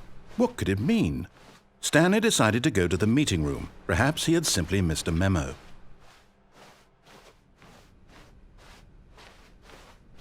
When Stanley came to a set of 2 open, this was not the correct way to the meeting room, and Stanley knew it perfectly well. Perhaps he wanted to stop by the employee lounge first, just to admire it. Stanley felt lightheaded, butterflies in his stomach, but eager to get back to business, Stanley took the first open door on his left. Stanley was so bad at following directions, it's incredible he wasn't fired years ago. Look, Stanley, I think perhaps we've gotten off on the wrong foot here. I'm not your enemy, really, I'm not. I realize that investing your trust in someone else can be difficult, but the fact is that the story has been about nothing but you all this time. There's someone you've been neglecting, Stanley. What? Really? I was in the middle of something. Do you have zero consideration for others? Are you that convinced that I want something bad to happen to you? Why, I don't know how to convince you of this, but I really do want to help you, to show you something beautiful. Look, let me prove it. Let me prove that I'm on your side. Give me a chance.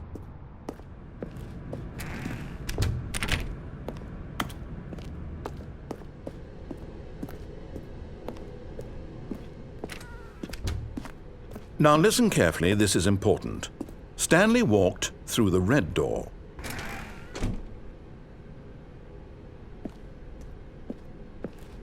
Aha, perhaps you misunderstood. Stanley walked through the red door.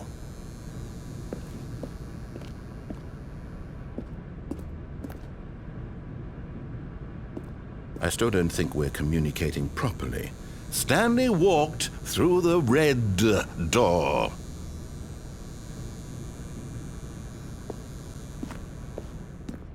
All right, fine, go ahead, Stanley. You want to know so badly what's out there? You want to find out what lies at the end of this road you've chosen? Well, don't let me stop you.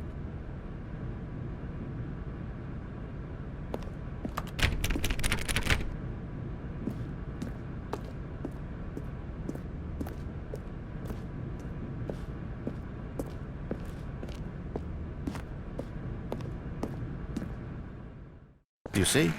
There's nothing here. I haven't even finished building this section of the map, because you were never supposed to be here in the first place. Broken rooms, exposed developer textures. Is this what you had wanted? Was it worth ruining the entire story I had written out specifically for you? Do you not think I put a lot of time into that? Because I did. And in the end, it was all for nothing, because this is what you wanted to see. Help me here, Stanley. Help elucidate these strange and unknowable desires of yours. What would have made this game better? What did you want to see? Vehicles? Skill trees? Work with me. You've given me absolutely nothing so far. Tell you what, let me take a stab in the dark at a new design and you can give me some feedback. There we go. A third option. This already feels leaps ahead of where we were before. Go ahead, Stanley. Take it for a spin.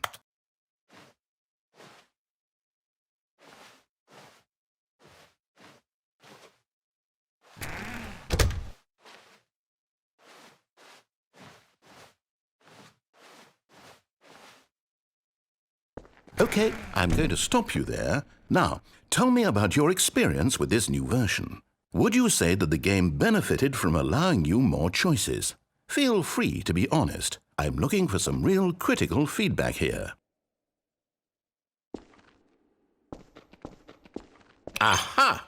You see, I knew I was onto something. Where do these flashes of inspiration come from? How did I know the game needed a third door? Well, it's instinct mostly, a calling in your gut. I really couldn't say where the idea came from, except that I felt it in my soul. You can't teach that, Stanley. Don't even try. Here, based on the data from your previous playthrough, I've compiled a new version. And to be perfectly candid, I think I've knocked it out of the park with this one. Let's take a look.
Now, would you say that competitive leaderboard helped you feel motivated to keep walking through doors? Again, honest answers, please. Hey, I nearly forgot. I've got a prototype of a new game I've been working on, and now would be a lovely opportunity to give it some playtesting. You wouldn't mind taking a look at it, would you? Perfect. Let me boot it up.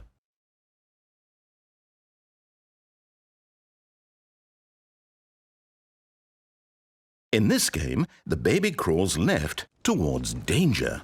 You click the button to move him back to the right, and if he reaches the fire, you fail. It's a very meaningful game, all about the desperation and tedium of endlessly confronting the demands of family life. I think the art world will really take notice. But of course, the message of the game only becomes clear once you've been playing it for about 4 hours. So why don't you give it 4 hours of play to make sure it's effective? Be sure to keep notes on your experience.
You heartless bastard. Did you do it because you hate babies or purely to spite me? Because if it's the latter, well, I don't know what to do. I'm completely out of ideas. I can't think of a single thing that might improve the experience for me. I'm not even going to try. I'm out. I'm done. It's over. Thank you for playing. Your input was extremely valuable. Oh, hey, since my game was so awful, why don't we play someone else's game, just to ease the pain? Let's see. What do we have here? Yes, this seems like it'll work. Let's give it a shot.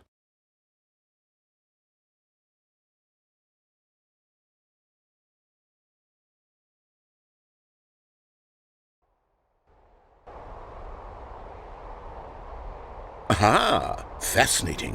What do you think this game is about, Stanley? What's our backstory? What is our motivation? Well, it seems obvious to me that you are meant to play as a creepy man spying on innocent civilians below you from up high in your creep tower, perhaps for some sort of twisted, erotic purpose. Yes, that must be it. What a fascinating venture into the experience of total mental depravity. So far, I love everything about this game, Stanley, and it seems there's even more. Come, let's venture outward and see what else is out there.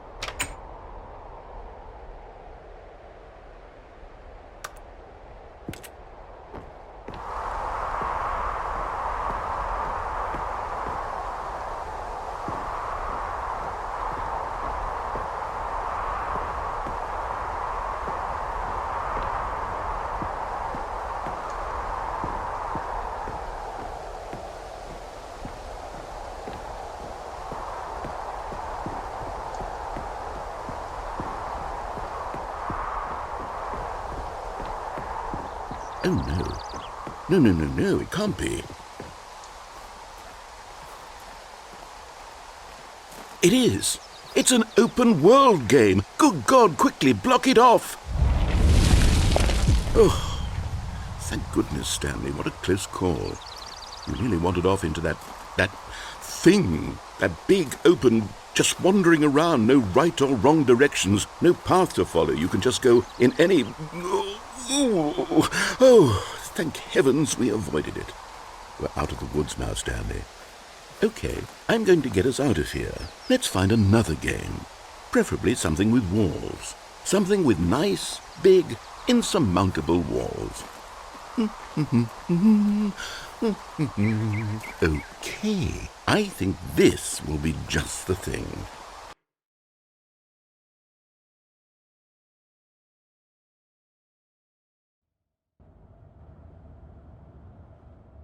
wonderful. See, this is exactly what I had in mind. Just a nice big box for you to run around in. There isn't any possibility that you could get lost here. Now this is game design.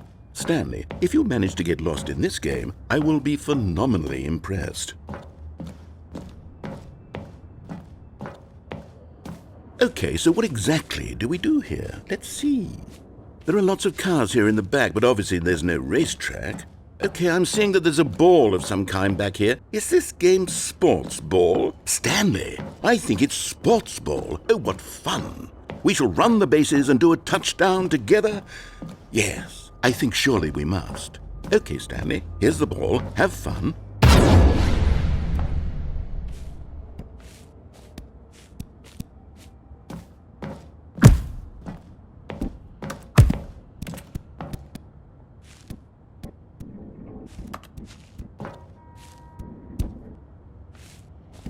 Are you doing it?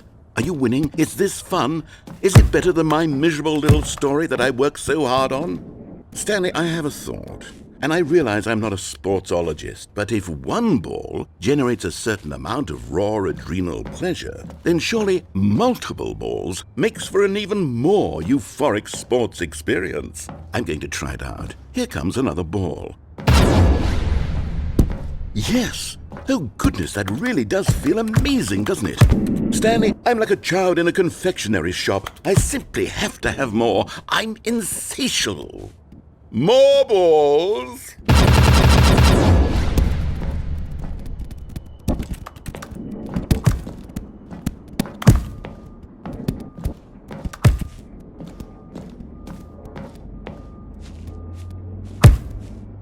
Are you enjoying this, Stanley? Are you having fun? Is this a real video game? Well, I sure hope you're having a good time, because guess what? It's over. That's right. Your little fun comes to an end. This is my game, and what I say goes. You get to have fun when I let you, Stanley. Besides, you need someone like me to set boundaries for you. Without rules or boundaries, video games are nothing. Yes, that's what I am. I'm structure. I'm your sense of purpose. And since you decided you didn't want to play my game, now I don't want to play with you either. So, goodbye, Stanley. I'm leaving. See how you like it when I'm not around to set the rules. Somehow, I don't think you'll enjoy it as much. But who knows? You're an inventive kid. You'll come up with something. After all, you're the one who knows best. Take care, Stanley.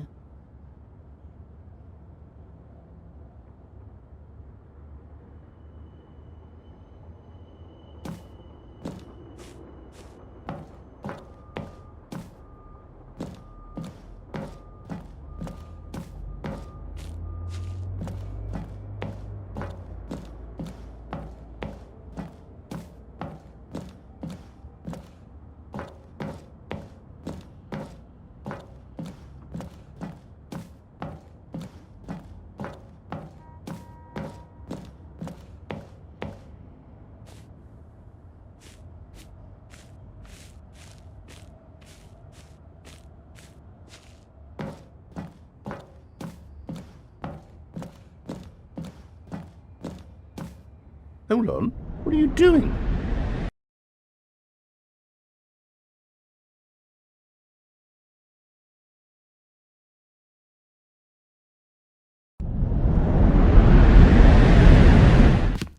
Stanley, don't do that. I can't follow you there. I can't help you. How will you write a story without me? You can't do it. You know that. Stanley, come back. We still have so much.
I wonder what he found.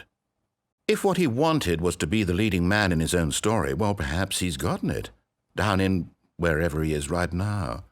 I wonder if he's happy with his choice, and if he's learned the heavy cost that comes with it. He'll understand soon what I was trying to tell him. He needs me. Someone who will wrap everything up at the end, to make sense out of the chaos and the fear and the confusion. That's who I am. That is what I mean to this world. Oh, yes. Yes, I'll be back. There's no other way. Once this ends, after it all comes to a close, then I'll be back. The end will be here soon. Very soon. I can wait.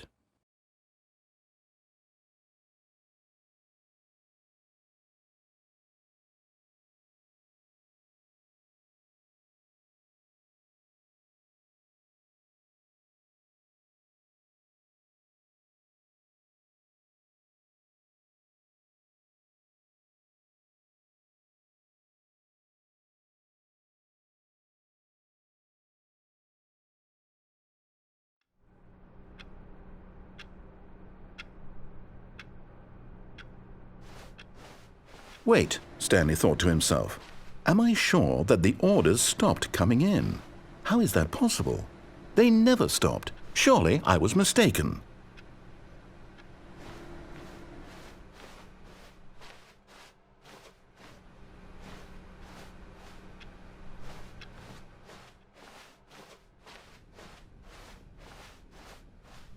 When Stanley came to a set of 2 open doors, he entered the door on his left.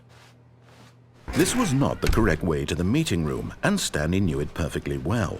Perhaps he wanted to stop by the employee lounge first, just to admire it. The lounge was grand, majestic, perhaps, but eager to get back to business, Stanley took the first open door on his left. Stanley was so bad at following directions, it's incredible he wasn't fired years ago.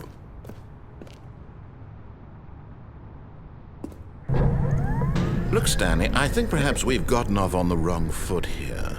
I'm not your enemy, really, I'm not. I realize that investing your trust in someone else can be difficult, but the fact is that the story has been about nothing but you all this time. There's someone you've been neglecting, Stanley. Someone you've forgotten about. What? Really?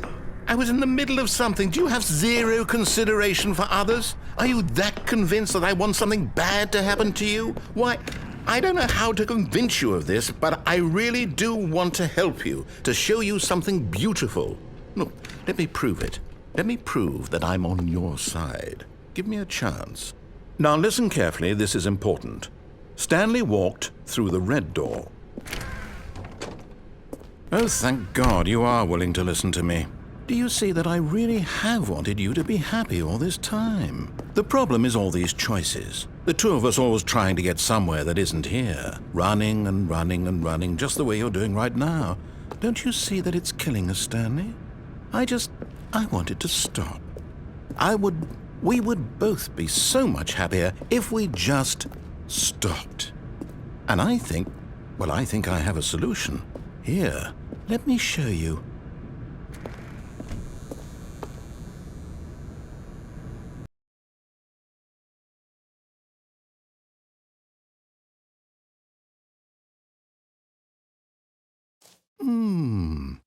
What do we want? What are we looking for?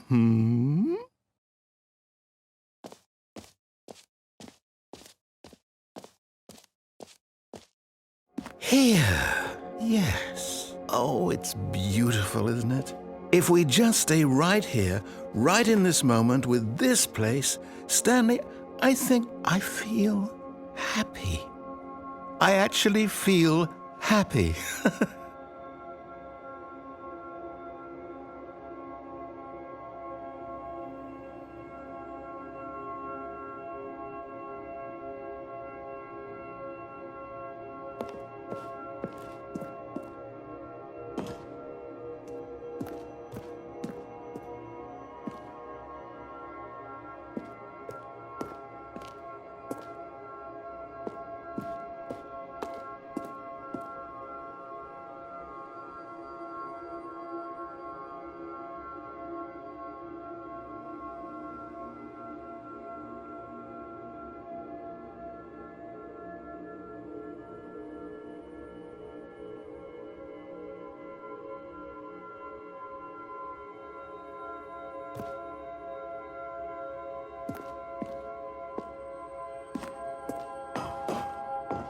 No, wait.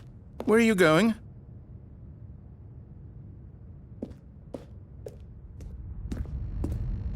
Oh no!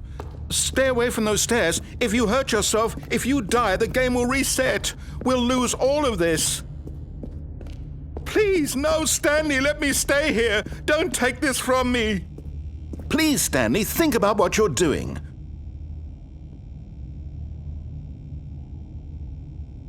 No! Oh, thank God. You lived. You had me worried there for a moment. Now, can we please get back to the other room?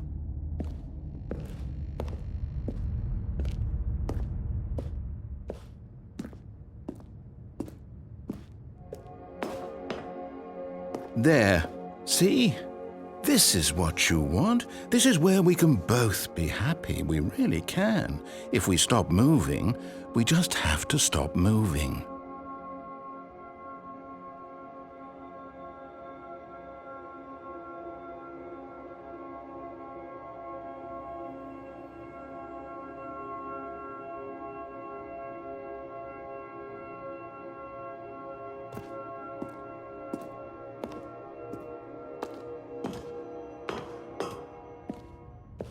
Stanley, go back. There's nothing good that can come from this.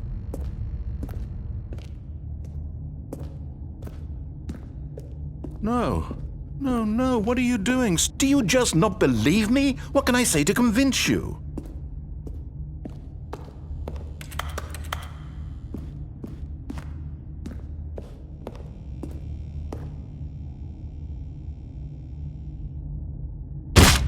Stanley? Let's go back to the other room. Can you do that for me?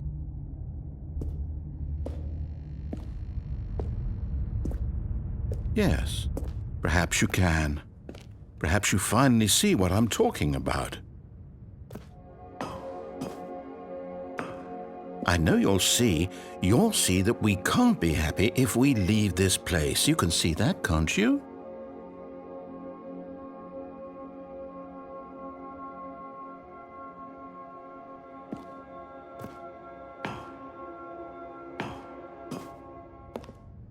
No, perhaps not.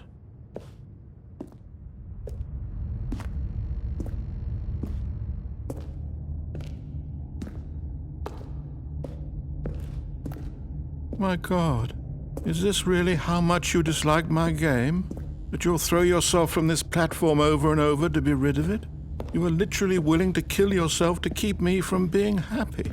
Am I reading the situation correctly? Or maybe you're just getting a kick out of it. I don't know anymore. I just wanted us to get along. But I guess that was too much to ask. It looks like you wanted to make a choice after all. Well, this one is yours.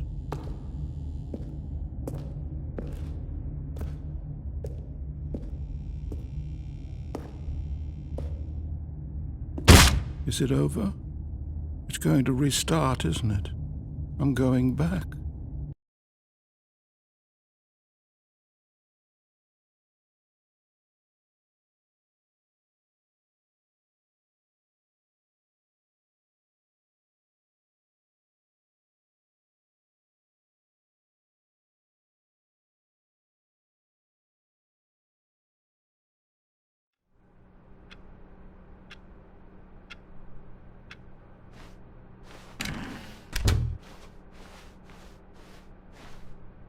When Stanley came to a set of 2 open doors, he entered the door on his left. This was not the correct way to the meeting room, and Stanley knew it perfectly well. Perhaps he wanted to stop by the employee lounge first, just to admire it. And here it was, the lounge. But eager to get back to business, Stanley took the first open door on his left. Stanley was so bad at following directions, it's incredible he wasn't fired years ago. Look, Stanley, I think perhaps we've gotten off on the wrong foot here. I'm not your enemy, really, I'm not. I realize that investing your trust in someone else can be difficult, but the fact is that the story has been about nothing but you all this time. There's someone you've been neglecting, Stanley. Someone you've forgotten about. What? Really? I was in the middle of something. Do you have zero consideration for others? Are you that convinced that I want something bad to happen to you? Why, I don't know how to convince you of this, but I really do want to help you, to show you something beautiful. Look, let me prove it. Let me prove that I'm on your side. Give me a chance. Now listen carefully, this is important. Stanley walked through the red door. Aha, perhaps you misunderstood. Stanley walked through the red door. I still don't think we're communicating properly. Stanley walked through the red door. Oh, thank God you are willing to listen to me. Do you see that I really have wanted you to be happy all this time? The problem is all these choices. The two of us always trying to get somewhere that isn't here. Running and running and running, just the way you're doing right now. Don't you see that it's killing us, Stanley? I wanted to stop. We would both be so much happier if we just stopped. And I think I have a solution. Here, let me show you.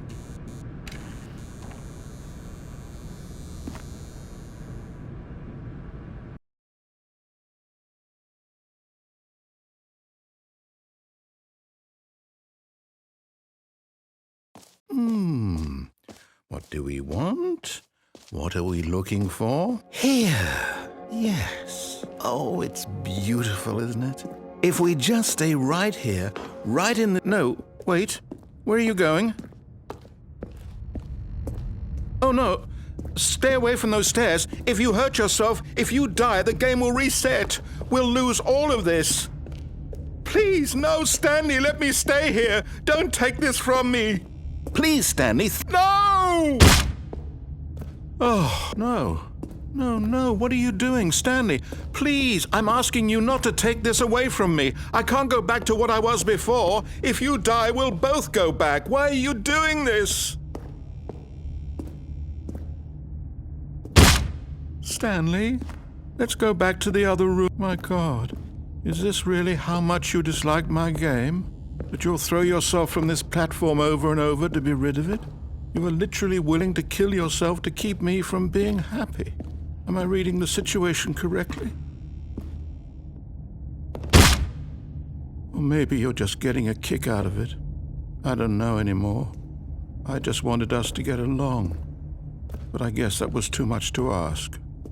It looks like you wanted to make a choice after all. Well, this one is yours.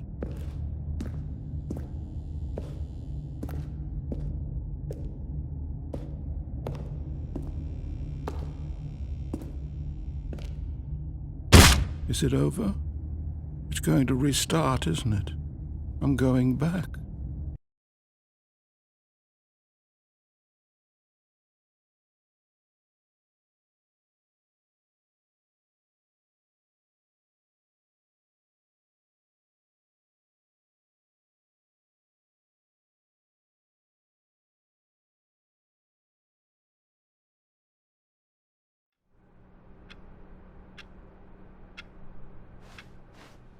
All of his co-workers were gone. What could it mean? Stanley decided to go to the meeting room. Perhaps he had simply missed a memo.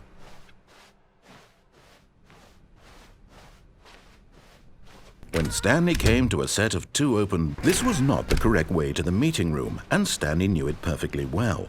Perhaps he wanted to stop by the employee lounge first, just to admire it. It was okay.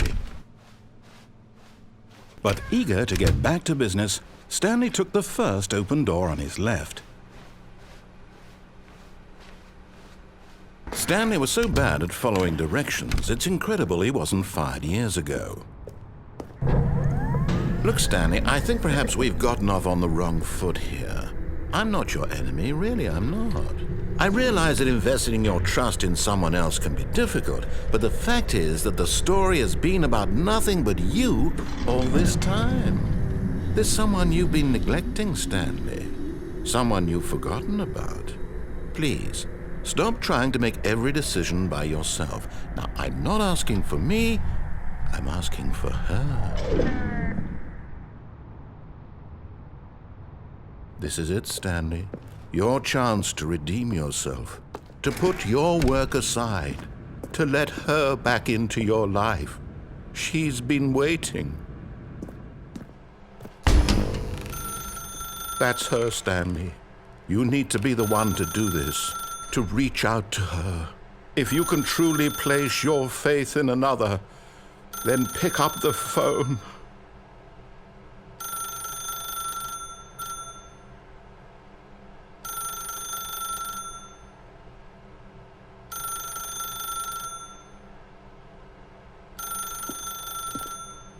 As Stanley picked up the phone, a white light engulfed him, filling him not just with radiance, but with hope.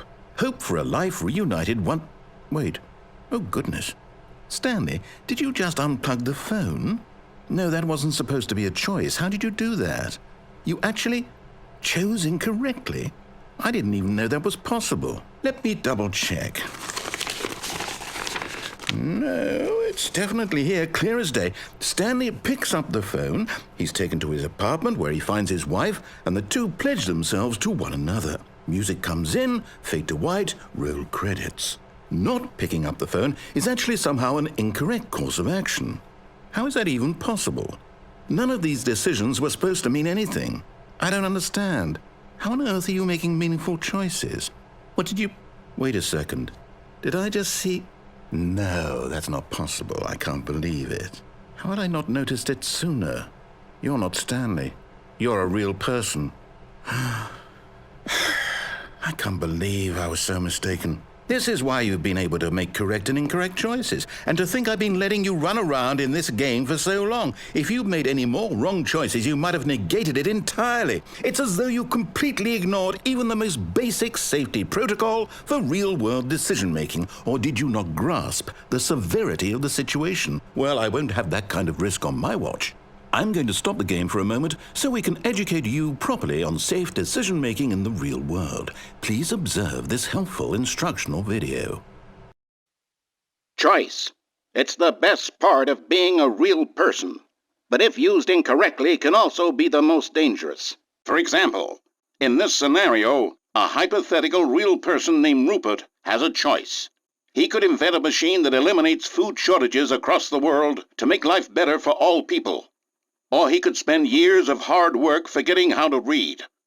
Which choice would you make? Remember that unlike here, the real world makes sense, and at no time should you make a choice that does not conform to rational logic. If you find yourself speaking with a person who does not make sense, in all likelihood, that person is not real. Allow the person to finish their thought, then provide an excuse why you cannot continue talking. Turn to a partner and practice saying, "My goodness, is it 4:30? I'm supposed to be having a back, sack, and crack."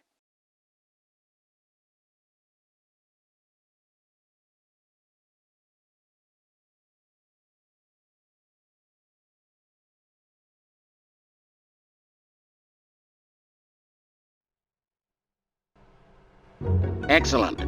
Making choices on a regular basis is the best part to a healthy decision-making process. Most medical professionals recommend making at least 8 choices per day. Do you make more than 8? Less? And finally, if you begin to wonder if your choices are actually meaningful and whether you'll ever make a significant contribution to the world, just remember that in the vast infiniteness of space, your thoughts and problems are materially insignificant, and the feeling should subside. At this time, your instructor will guide you in an exercise to test and reinforce the material covered in this video. Welcome back. You may have noticed that this room has begun to deteriorate as a result of narrative contradiction. But not to worry. Now that you're properly informed on good decision-making, we're going to revisit a choice you made just a few minutes ago and see what the correct thing to do would have been. This way, please.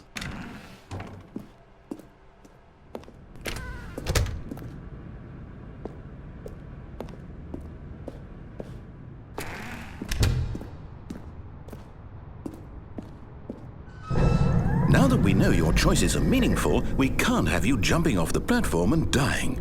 Imagine the main character dying senselessly halfway through the story. That story would make no sense at all. We just need to get you home as soon as possible before the narrative contradiction gets any worse. Unfortunately, it seems this place is not well equipped to deal with reality.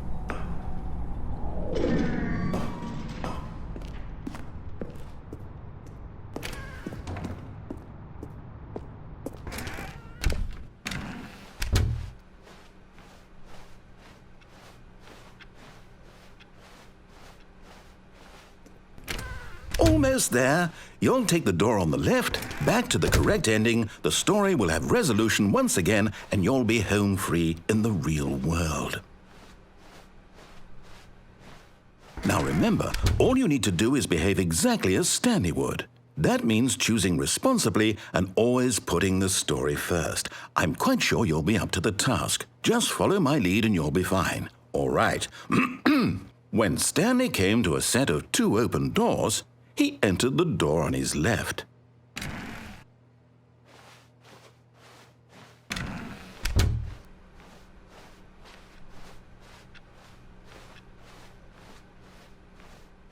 Yet there was not a single person here either.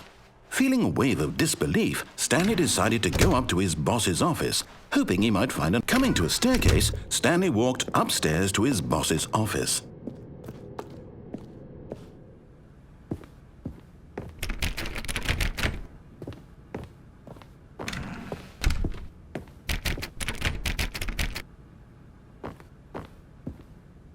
Stepping inside his manager's office, Stanley was once again stunned to discover not an indication of any human life. Shocked, unraveled, Stanley wondered in disbelief who orchestrated this, until he saw the door with a voice receiver next to it. Surely behind this door lay all the answers to his questions. And beyond all probability, he knew the passcode. He had seen it on his boss's computer just last week. Nightshark 115. Was this the code to open the door? Would it still work? There was only one way to find out. Stanley had been trained never to speak up, but now he would draw from within himself the courage to face the unknown. He drew a sharp breath and then spoke the code.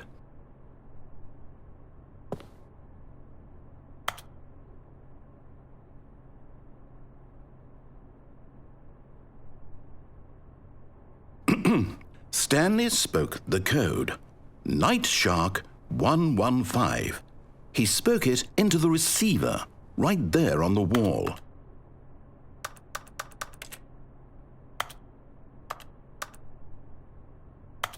I'm sorry, is there a problem? You didn't mishear me, did you? Please speak the code into the receiver. Otherwise, we can't get on with the story. This is a crucial step.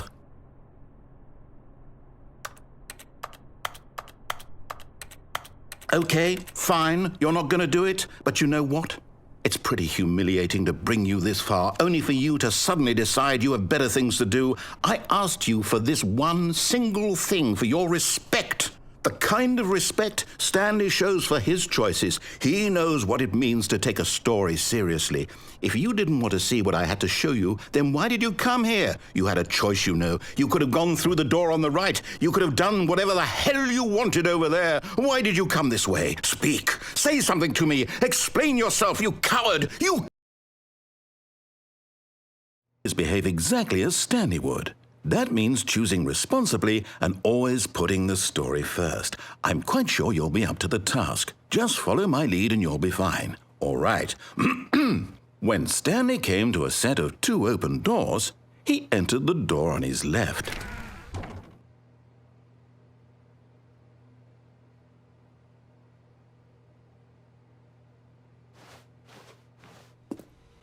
No! Why did you do that? Quickly, hurry back in the other direction. Perhaps we're not too late.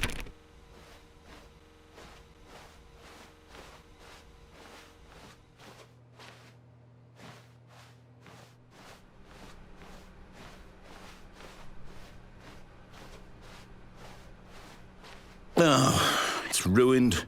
I can't believe, after everything we talked about, that my story, you've destroyed my work. Why? For what? What did you get out of that? What did you think was so special about seeing the game undone, left here like so much garbage? It's worthless now. And what am I supposed to do? Even if there were a way to continue, would it be worth it? To know that my story is now incorrect? How can I go back to that?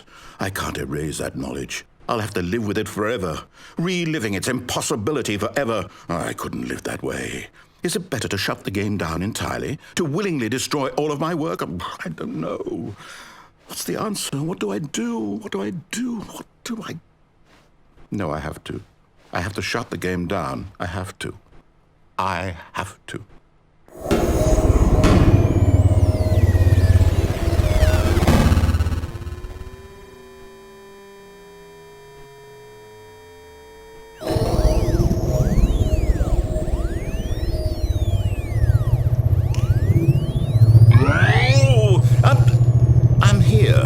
I'm still here in this pile of rubbish, with you, who thought you were so clever. Now look where we are. My entire game is destroyed. It was the only thing in the world that was mine, and you've run it into the ground. What, did you think that would be funny? You just had to see? Didn't I impress upon you how important it was to be like Stanley? He actually knows how to do what I tell him to. He understands that if I say to do something, there's a damn good reason for it. That thought hadn't even occurred to you, had it? That there's a world outside of you? You're a child. Oh, my story. If you'd just gone through the door on the left, you would have seen it. There was a whole underground facility. You would have destroyed it and been victorious. It would have been so perfect. I worked so hard on it. I tried so hard to make... When Stanley came to a set of 2 open doors, he entered the door on his left. Stanley? Hello? Are you... Is everything okay? Stanley, please.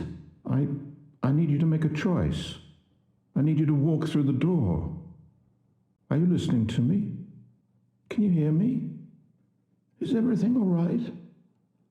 Stanley, this is important. The story needs you. It needs you to make a decision. It cannot exist without you. Do you understand me? Whatever choice you make is just fine. They're both correct. You cannot be wrong here. We can work together. I'll accept whatever you do. I simply need you to take that step forward, please. Choose.